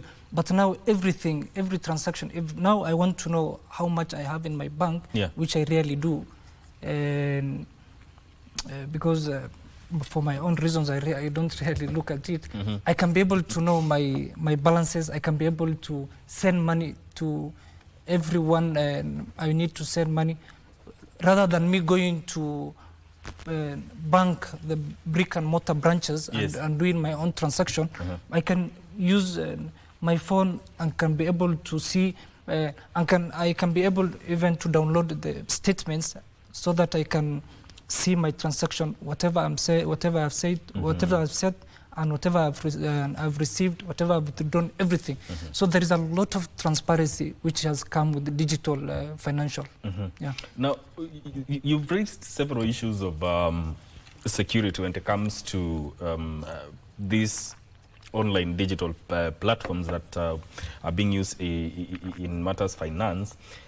But then again, if be that as it may, why should there be an investment within the fintech industry so that we can enhance trust and security for these apps? Yeah, we are trying to enhance security and everything measures for these apps to prosper. But at the same time, there is those people who their business is to maybe hack, and that is their main business. So we should invest in these fintechs and everything. But before investing, there is some basic education you need to have. You just don't invest in anything. You invest in anything after doing thorough research, after maybe liaising with these big companies to see their financial history, to see do they have a return policy, do they have a verified numbers, do they have a verified offices and locations, and if anything goes wrong, can I be able to reach them? Because you see, there is a lot of schemes and there is a lot of fishy schemes which have happened, and people have invested so much and they have been looted, and they have, like, I remember 4 years ago, was it 4 or 5 years ago, 2019, 2020, there was this thing, I don't know if you guys have heard, there's this thing which was being called Cash 24. Cash 24 is a platform whereby mostly it affected people of Slee, as far as I remember, because it has transmitted through the word of mouth. So whatever that app was, you will deposit some money, like 1,000 bob, and then they give you 2,000. And then you deposit 10,000, they give you 20,000. And then the word has spreaded for like a month, and people have invested fully, and there is a lot of people. And those people disappeared so easily. So as long as this thing has its pros, it also has its cons. So you need to use a financial literate or a financial consultant at any place you can get them before investing, so that we can enhance transparency and we can enhance business through digital financial. Let's look at the use of mobile banking and apps. Which is safer? Is it online banking or apps, or where is the difference? There is no much difference. There is no much difference. Both of them are digital financial platforms. But me, I normally refer the apps so that I can download the receipts. I can do my transaction. In my phone here, I normally bank with a bank.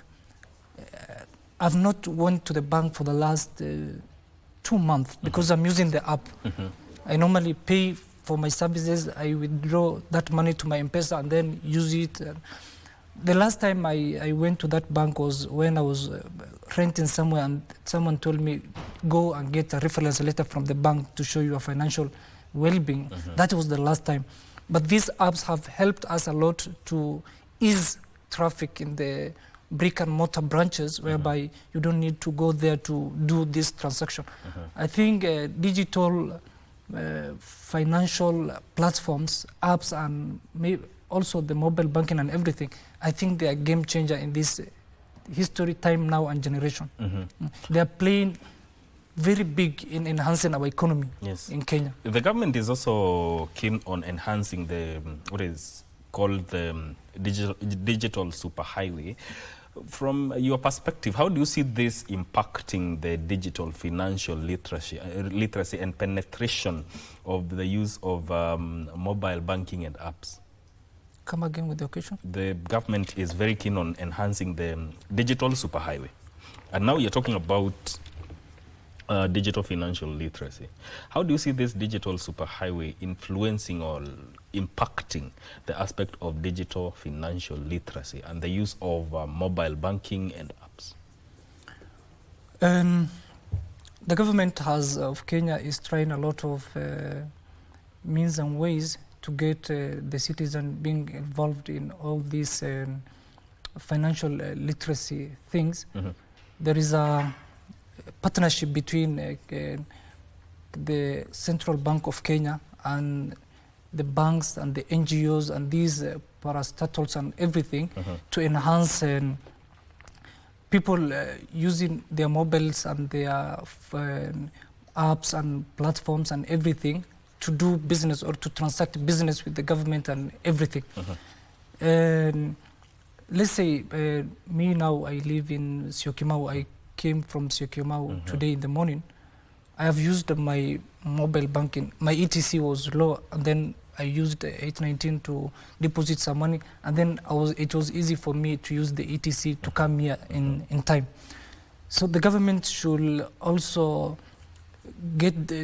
take this opportunity and embrace the digital financials and platforms to enhance its all services in every place. Even now, the housing agenda, which is being initiated by President Ruto, affordable housing, all this transaction, Bomayangu and everything is being done online, and it is being done through these digital platforms.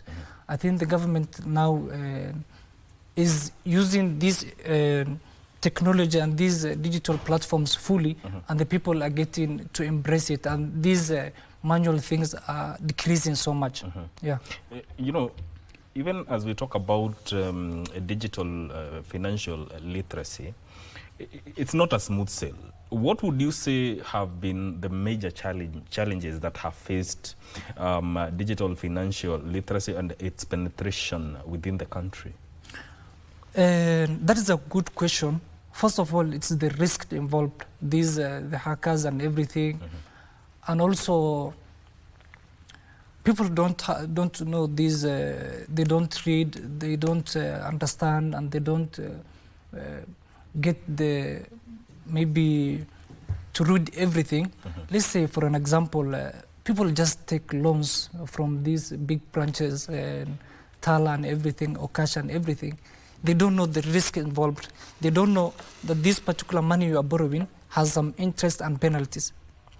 So they take the money, they take the loan, they use it, and they delay paying it. So it attracts penalties, it attracts interest, and then whenever they are paying, it has that hefty price whenever they are paying. So there's in this debt cycle whereby they are taking this loan, repaying this loan, taking this loan, repaying this loan. See, that is a factor affecting everything. And also, there is this risk whereby the hackers, you see, random people are calling you, oh, I'm from that particular bank, or I'm from that particular app, and I want to make sure everything is going on. Can you share with me your ID, your PIN? It happens to me daily. Me as a financial consultant, a financial literate person, what do you think about the Mama Mboga and the person in Mashinani whom he's been asked that particular question? He will easily fall into that trap because he doesn't know who is who and who is not who. So that is the biggest challenge in embracing the digital financial aspect in our country. Having said that, as a financial consultant, how would you advise someone in terms of the key safety practices, especially when it comes to mobile banking?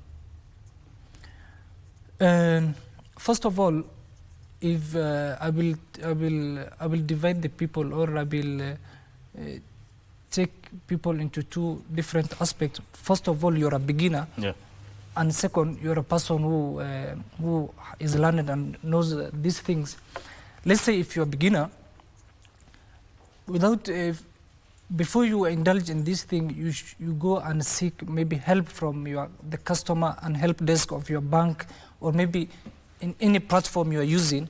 They show you how to do this thing. You write it manually, you try it several times, and then you set very strong passwords. You know, people, the millennials and the baby boomers, most of them use their passwords, like someone used their password as their date of birth. Someone is using 1989. People around you know you are sharing your date of birth on Instagram and Facebook, and everyone knows. So people guessing that particular thing is so easy. So you should use a strong password whereby, let's say I'm called Fadi. I can use Fadi with caps. The F should be caps at 2038. Nobody can be able to guess. That is the last thing someone can guess. But people using just normal, also the admission numbers and everything, just normal. I think that one can be hacked very easily. And also, don't share your personal information to any person who is calling you randomly to share information or is telling you. Just go to the branch. If there is anything, just go to the branch, sit with the relationship manager or your manager or any person at the help desk, and then they will help you accordingly, rather than you giving out your information, your personal information, to a person you have not known, and to a number you are not aware of. How can people watch out for scams? Because those are very rampant. You get calls being told, I'm so-and-so from this bank, I need to verify your information. How can one verify that this is a scam? It is very much hard. You see, me as someone with a basic financial literacy, someone is calling you with a number quite similar to that of the bank. Some of them have the same numbers. They are being given by someone influential with their colleague. They will call you with the same number. And then the way they do their things, the way they craft their things, these people are so wizard in whatever they are doing. Even the voice they are using. So it is very, very, very much hard. They once tried to hack me, and I was about to give my credentials to them until they have asked me some questions which made me suspicious about them. So the thing is, I will urge everyone to go to the bank near you so that you verify this thing. Don't normally give your personal information to any other person. You cannot know if it is genuine or not genuine. It is so hard nowadays. The numbers, they will get the best numbers they can get. They will get the best person to convince what they can get. So it is so hard to determine who is who and who is not who. Just go to the nearest branch, sit with your customer relationship manager or any person at the help desk, and then they will help you. So don't give out your information to any random number which is calling you. You know, we've talked about the issues of safety that are involved within the digital financial ecosystem. But then again, why does cybersecurity understanding matter when it comes to digital finance literacy? It matters a lot. It matters a lot because cybersecurity helps you to manage your accounts, your money and everything, also your personal data from these hackers or unauthorized people or theft or fraud and everything. So cybersecurity and financial literacy go hand in hand. You need to be competent on both sides so that you can safeguard your money, you can safeguard your personal data. Kenya has passed that law a long time ago, and I've not seen it implemented fully by the Communication Authority of Kenya. But they should take action from these particular hackers, from these people who are sending you random links in your WhatsApp and they're telling you to download that thing. Or have you heard about this? You see, I get these messages oftenly. Have you heard about this particular service? And then I normally don't reply. But there's a person who will reply. There is a person who is maybe who has no financial background. He will reply to those particular message, and then he will give out his data, and the little money he has saved will go away. So people should embrace cybersecurity. They should learn about cybersecurity and should report anything suspicious to the authority so that it cannot affect others. If you keep quiet, then the other person next to you, your neighbor, will be also be scammed. So there is a lot of scam schemes in our country, not in our country, globally. There is a lot of people. People reside in some places. The only work is to do that particular job. There is a specific. I was seeing some memes. People from that particular region, all of them are hackers, and that is the work they do. Also, these university students. So, learn about cybersecurity. Learn about those suspicious links you are getting. Do they have reviews? Do they have a good customer relationship? How is their feedback? And also, don't pay money until things are delivered on your door. There is those who insist that you pay them upfrontly and then they will give you, and then you find then in 1 hour that particular person has deactivated everything. There is no trace about him or her. So take this option whereby you pay on delivery, and then everything will run smooth. But let's embrace cybersecurity. They go hand in hand with financial digital literacy. Yes. Let's close with this. How do you see the future of digital financial literacy within the country? How do you see it? The future is bright. Things I have said earlier on that 70% of our daily financial transaction, they happen digitally. So things are going in the right way. Kenya is ranked among best in Africa. I have said also earlier that we were the top users of ChatGPT. That says we are in a good space digitally in terms of using digital platforms and all these digital apps. I think in the near future, AI is coming. AI is coming. Or it's already here. It's already here. Yeah. So people should embrace this thing. People should learn and get used to these things at earlier stage so that it does not get them by surprise. So in terms of our educational literacy, in terms of finance, digital finance, it is in the peak and we are moving in a good space, good pace. Yes. Thank you so much for gracing us here on Good Morning Kenya to talk about matters to do with digital financial literacy. Thank you so much for having me. That is Fadi Abdirahman Mohammed, who is a financial consultant, joining us here to talk about that particular conversation. This is where we end this segment. My name is Mike Megwe. Thank you for tuning in.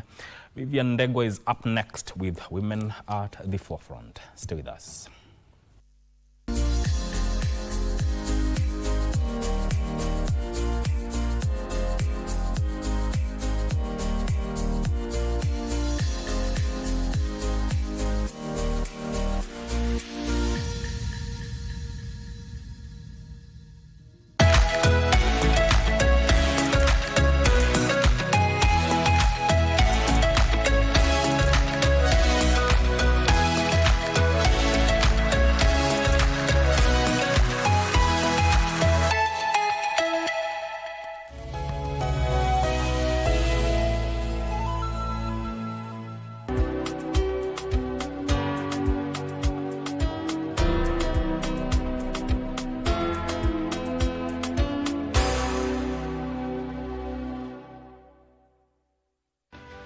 Hello, dear Kenyans. My name is Hussein Mohammed, FKF President. I take this opportunity to welcome you to enjoy the CHAN competitions as East Africa hosts this prestigious tournament. Come out in large numbers and support our Harambee Stars. Catch all the games on KBC Channel 1.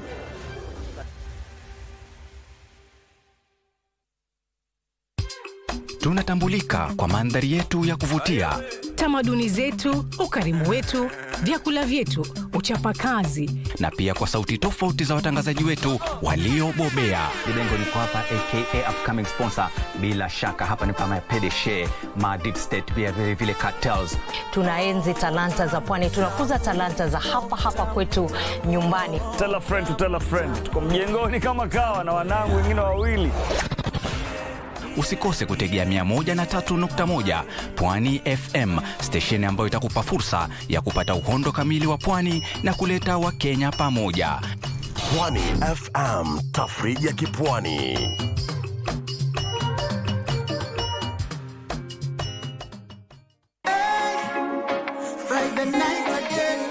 Greetings in the name of the Most High, Jah Rastafari. My good name is Marley Moses, the positive warrior, alongside... Yes, sir, DJ D-Rage, the baddest. Each and every Wednesday from 10 p.m. on KBC Channel 1 TV.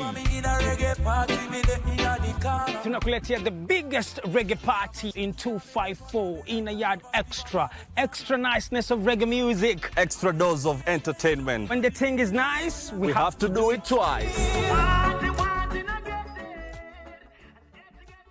I never heard the music so sweet. I repeat. Wagwan, me brethren, big things are going. Remember, each and every Monday we have to share down the place with nothing but the best of smooth reggae vibes in your favorite station. You know these things, man.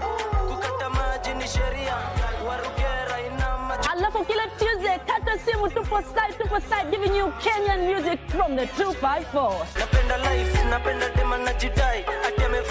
And of course, you can spice up your Wednesday by enjoying blazing hot hip-hop and R&B jams. We don't got no label. She says she want bottles. Vibes and vibes as we go all across Africa, Kenya, Nigeria, Ghana, all the way to Tanzania to give you nothing but the best on Afro Thursday. Make sure you make a date with us each and every single Friday with me, DJ_Liza Diva, DJ Cold, and me, Wanjiko. This is Club One Extra. Unanifanya nisikie kunyongwa Hadija ai Nani especially ukisonga. A grown woman who we took abroad to study, then she decides to get a baby and keep it a secret for God knows how long. Don't owe you any explanation. Are you Chris? Unajua mimi ni nani?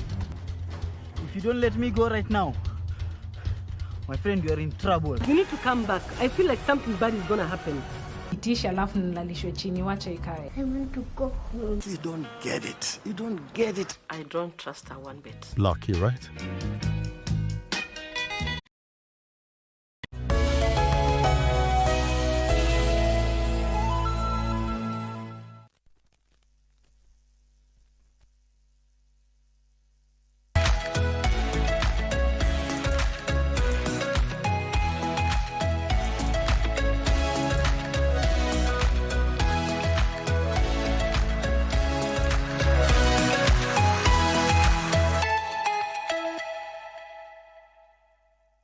Okay, Women at the Forefront is what is currently on air right now on Good Morning Kenya. And on this particular segment, we bring you different women who are doing amazing work in the different fields that they are in, and work that also impacts the community and society in general. Today is no different. I have with me Elizabeth Obanda. Now, Elizabeth Obanda is the team lead UN Women's Economic Empowerment Unit, and she's here to talk about Matters the Care Agenda. We are going to be looking at advancing the care agenda. It's a pleasure to have you on the show this morning. Thank you very much. Karibu Pleasure sana. to be here too. Karibu. Let us start by first understanding what this agenda is all about. Just let us in on it.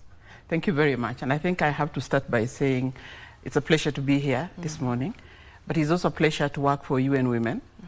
And UN Women is that institution that is looking at gender equality and the empowerment of women, and making sure that women and girls are at the center of development globally, and that they are safe from any harm, and that they are part of leadership, and that they are part of peace processes.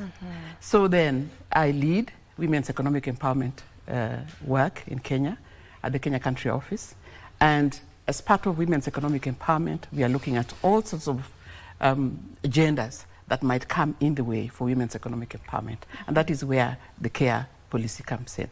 So together with the government of Kenya, which has prioritized care as an agenda within its MTP4, okay, we are looking at how we make sure that there is that we receive care, you know, in a way that is balanced, and that if it is paid care, that it is care that is properly remunerated and the conditions are fair for all of us, such as domestic care, for instance. But if it is unpaid care, that it is recognized that is an issue, especially for the female gender.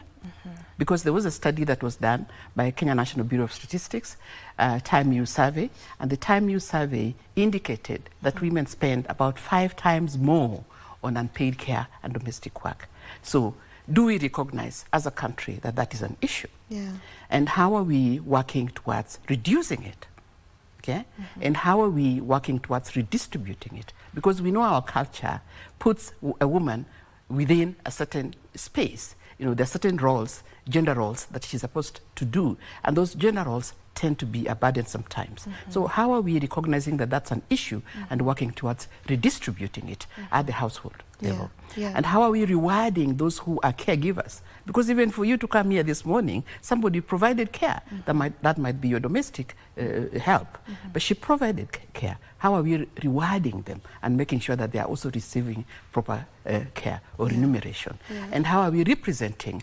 Are we hearing everybody's voice around this care space? So it is important that as a country that we realize that we need, you know, that we need to address care, and that we need to redistribute it and reduce it, but we also need infrastructure around it. You know, Okay. Even, you know, just from what you've described and explained care to be all about, you know, and the fact that most times it lies on the women's side, even in our homes. You know, when it comes to care, even care from just looking at the little ones in the house, that's the responsibility of a woman. You know, looking at the elderly, most times it's the responsibility of the woman, and all of that. And even as we talk about how we can be able to look at these responsibilities and try to see how to, you know, how to set them aside, how to set them apart, and how to ensure that even the ones who are doing this unpaid care are also being looked, they're also being looked at, you know, and not forgotten in all of this.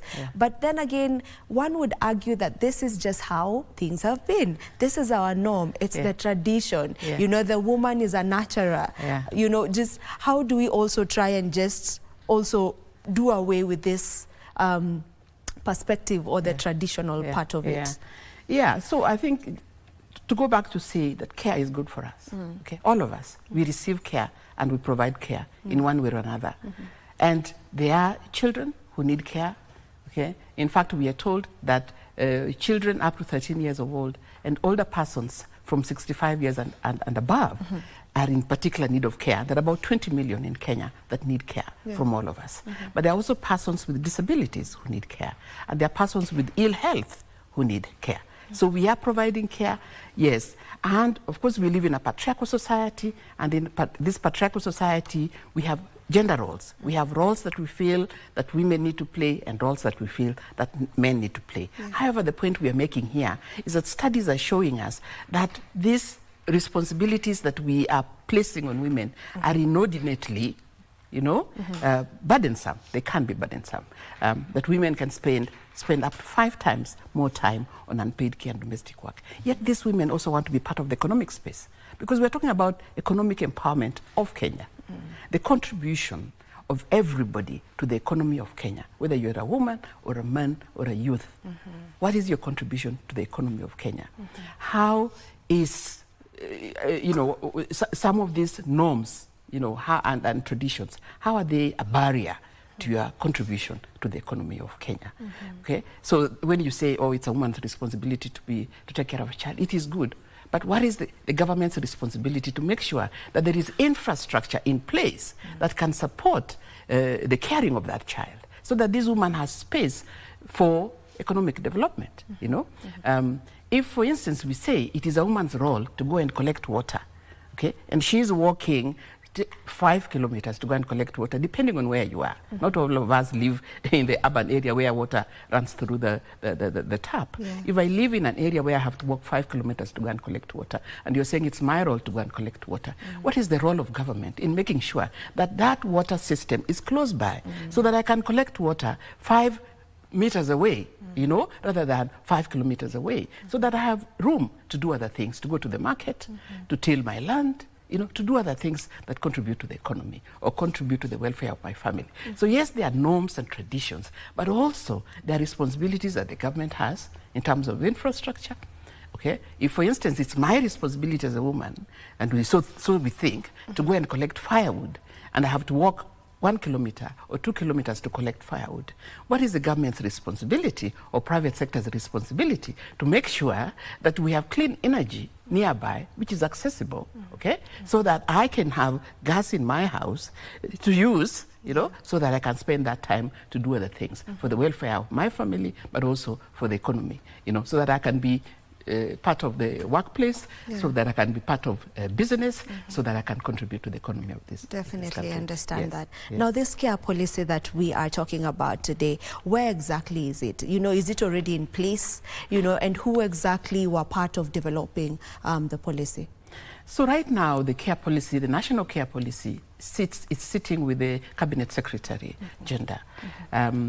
So the process has been long. It started way back in 2017. It just didn't start the other day. It started with the government of Kenya through the Kenya National Bureau of Statistics, UN Women, you know, in partnership with UN Women, developing certain studies, undertaking certain studies that would inform the policy. So a time use survey was conducted, and that time use survey looked at how we spend our time, you know, over a period of 24 hours. How do we spend our time as women, as men, as youth? Okay, how do we spend our time? And that is where we got this data that in fact women spend about 5 times more time on unpaid care and domestic work than men do. And whether these younger men or boys versus girls, or even older men versus older women, generally women spend more time on unpaid care as compared to men. So that was the first study. The second one was around the needs assessment, taking a look at the need for this care. Is there actually need for care? And is there services? Are there services that would take care or address this care? And then the understanding was that especially 13-year-old and below and 65-year-old and above are in real need of care. And about 20 million Kenyans are in need for care. And that number is increasing as we go along, because, you know, we have very many, we have very many young people, and we are also older people, you know, and that number is increasing in time. But there is not adequate infrastructure or adequate services, okay, to be able to take care of all this care.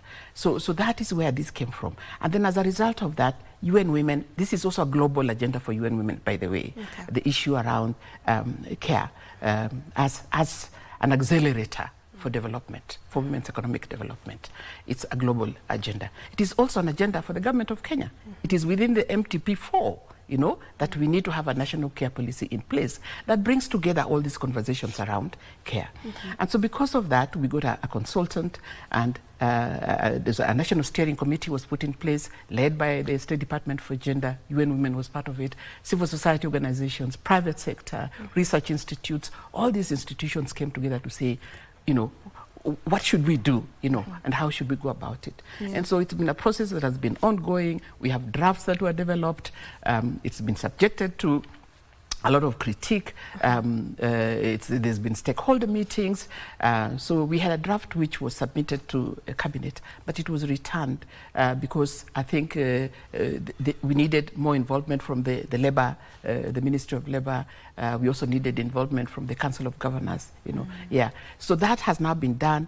The document has been validated, and the document is with the Cabinet Secretary. So we are really hoping that it will be approved, and once it's approved, that the government will begin to look at how they invest in it. And it's not just government, by the way. Responsibilities for national care does not just sit with the government. It sits with the government, all right, around policies, around infrastructure and investment, but it also sits with private sector. What is their role around energy and clean energy? What is their role around mechanization? So that when I'm tilling my land, I'm not spending the whole day on a hoe, you know, but I have a tractor that is affordable. What is their role around flexi working hours? So that if I'm working for them and I have a child, I can actually work remotely, you know. So and what is their role around infrastructure, making sure that the spaces where they inhabit can have like a childcare center. So when I come to work and I have a baby, I have a place to leave my child, you know, as I am working. And it's not just that. What is the role of the community around attitudes, you know, and around the place of a woman, you know, and what she does and what the men do? What is their role? What is the role at the household level of a mother and the way she socializes her children? So that it's not just the boy child goes to play football, goes to school and comes back to sit, but that the boy child also helps around the house. So it is you know, a broader conversation. It includes the government, private sector, the community as a whole, and the household. Everyone should be involved. Everybody should from be involved. what you're saying. Thank you. Now, I want us to get back to when we talk about paid and unpaid workers, right? When you look at paid workers, specifically just looking at our country, you know, these are our domestic workers in the home, you know, who help us around the house. What is this policy addressing their issue when it comes to matters decent wages and the rights they have as well? And by the way, the paid care workers are not just domestic workers. They include doctors. Doctors are carers. Yeah. Nurses are carers. Okay. So and when we have doctors, you know, going on strike and rolling on the ground, that is not good for us. We need them to be decently remunerated. We need nurses to be decently remunerated. We need their conditions of work to be favorable, you know, so that more of them would be willing to go to train and more of them would be willing to serve us. But coming back to the issue of domestic workers, it is true that it's important that we think about remuneration broadly. Remuneration of the domestic workers, but also how their conditions of work. There's some people who work people for 15 hours, 16 hours. That's wrong, you know. So what are their conditions of work? Are they earning, you know, the basic salary? Do they have health care? You know, do they have time off? Are they treated with decency and dignity? You know, yeah. So those are things that we need to think about, and they're part of what you know, broadly is within this policy. Yeah. And how are their voices involved in all of this? Like, for, you know, are there places that allow them to actually voice some of these grievances? Do we really have that in the country, or is this something that is also in the works? Yeah, and that's why we are talking about the 5 Ps, and the last P is representation, the voice being heard. And I think in Kenya here we have Kudeha. Is it Kudeha? Yeah, there's an association that brings together domestic workers. So that they are able to speak and hopefully that they can be heard. That there is demand, for instance, for them to receive proper training and to be trained, so that because the issue around the domestic care worker, for instance, and especially mothers who have children that they leave at home.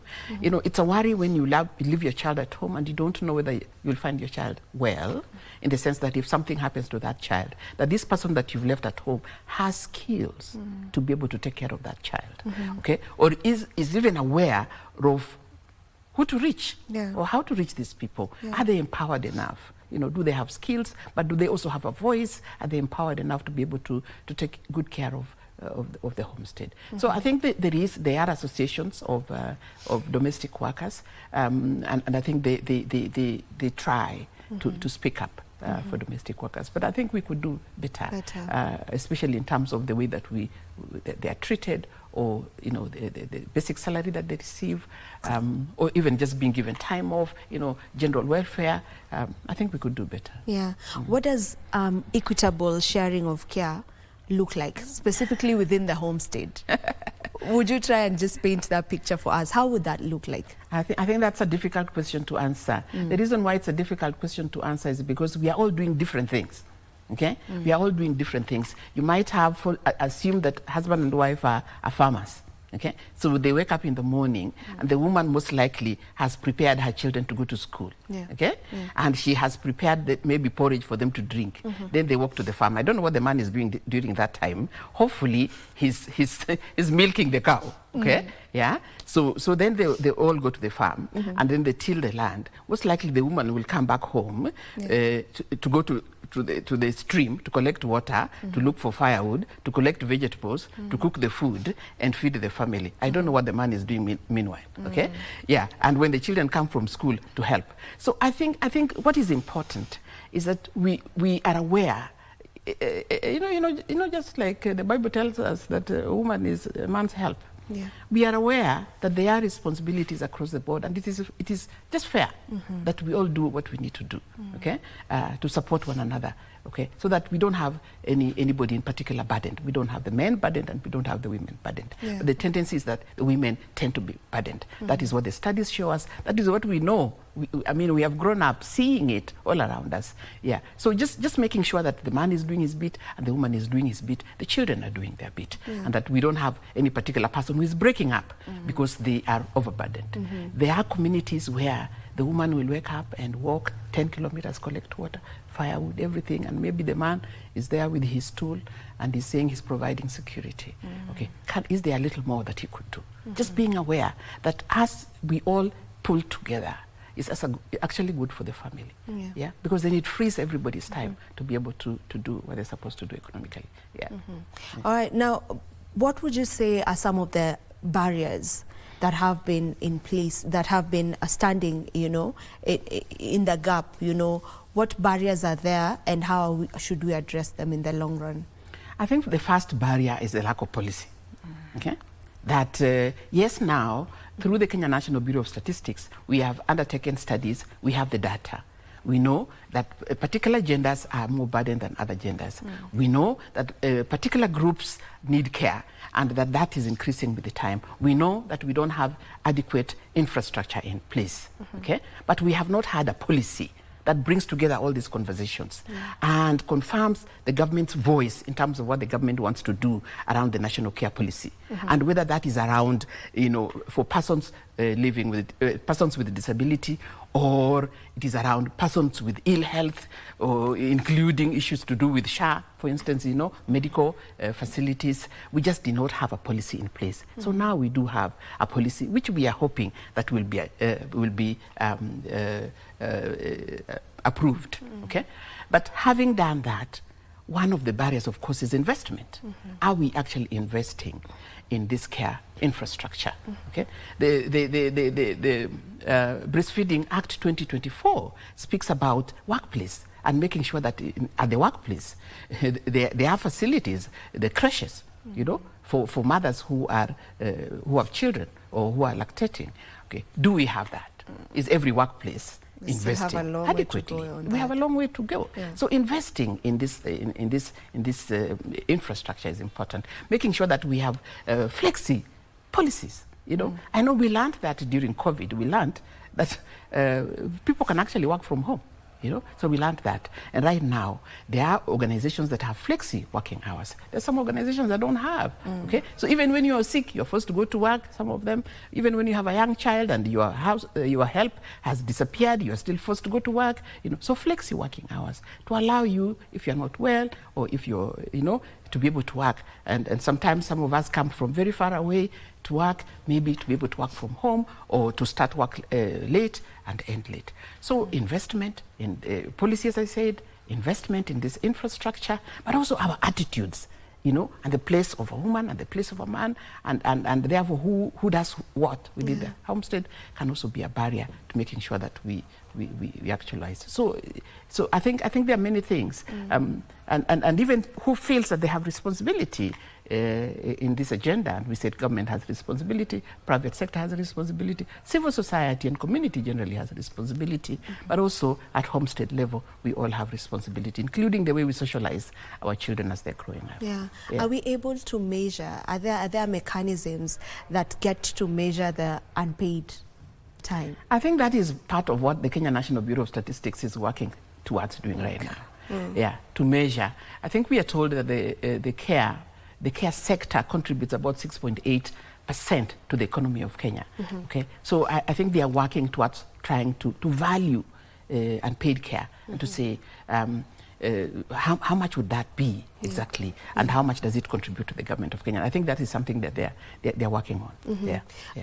Did we have the voices of the people who are part of the paid and unpaid care workers represented in the consultation process of all of this, and how did that look like? Absolutely. Yeah. So as I said, we had a national stakeholder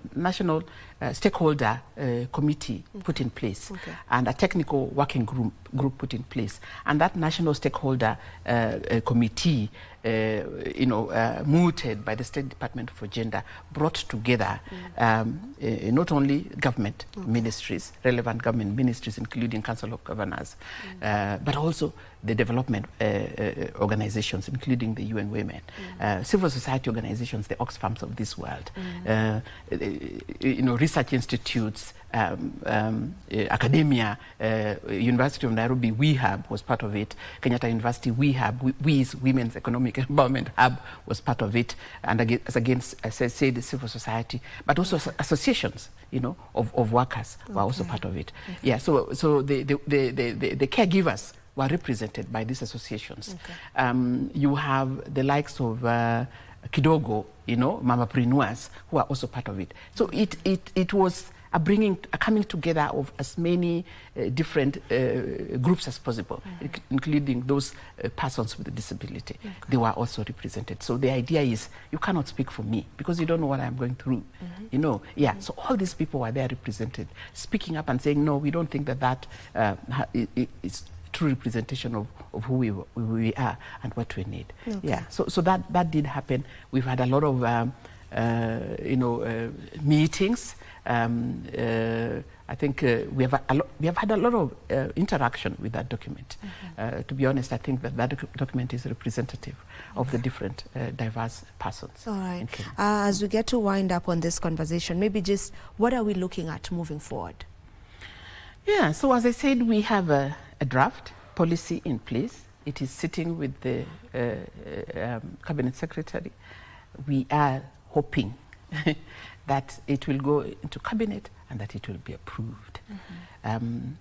That's one. Two, we are doing already a lot of awareness creation and building capacity for people to understand what this national care agenda is. Because some people, when you say care, they think, ni kazi ya mama, but it's a broader conversation. As I have spoken, it includes health, it includes decent work, it includes, workplace policies, because at the end of the day, we also want to grow our economy. And how are we going to grow our economy if we are leaving behind a certain group of people? And why are we leaving them behind? Because we are burdening them with things that can actually be taken care of. There is care that is good for us. Okay, like breastfeeding your child is good care. Taking care of your family is good care. But there is care that we can take care of through technology, for instance. So that is so moving forward. Yes, a policy in place that is approved. That government is investing in it, that private sector is investing in it, that the community are rallying around it, that households are rallying around it, so that at the end of the day we have a balanced family. Really, that is what we want. All right. We're really hoping that, yes, it does get approved so that the implementation of it can start taking place. Thank you so very much for gracing our show this morning. We really do appreciate your presence here today. Thank you very much. It's been a joy to be here. All right. This is where we get to end this conversation. That was Elizabeth Obanda, who's the team lead UN Women's Economic Empowerment Unit, and we were having a conversation on advancing the care agenda. And this brings us to the end of Good Morning Kenya. My name is Vivian Dagwa. Thank you so much for staying with us. Do enjoy the rest of your viewing. Goodbye. Thank you.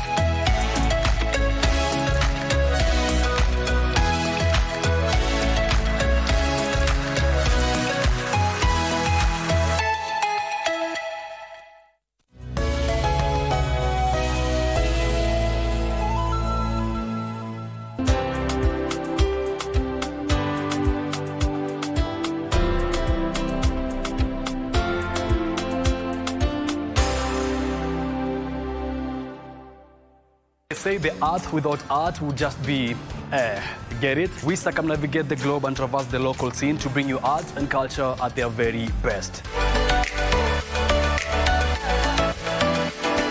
From fine art, culinary art, performing arts, and even cultural events, you name it, and we have got you covered.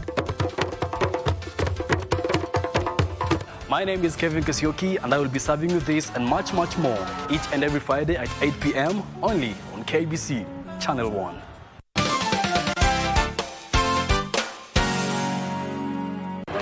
Are you ready for the next big thing in tech? Well, we'll spotlight Kenya's brightest young minds, game-changing startups, and breakthrough technology that are shaping our future. From AI and robotics to sustainable futures, we bring you the stories behind the scenes. KBC Channel 1. Remember, tech starts here.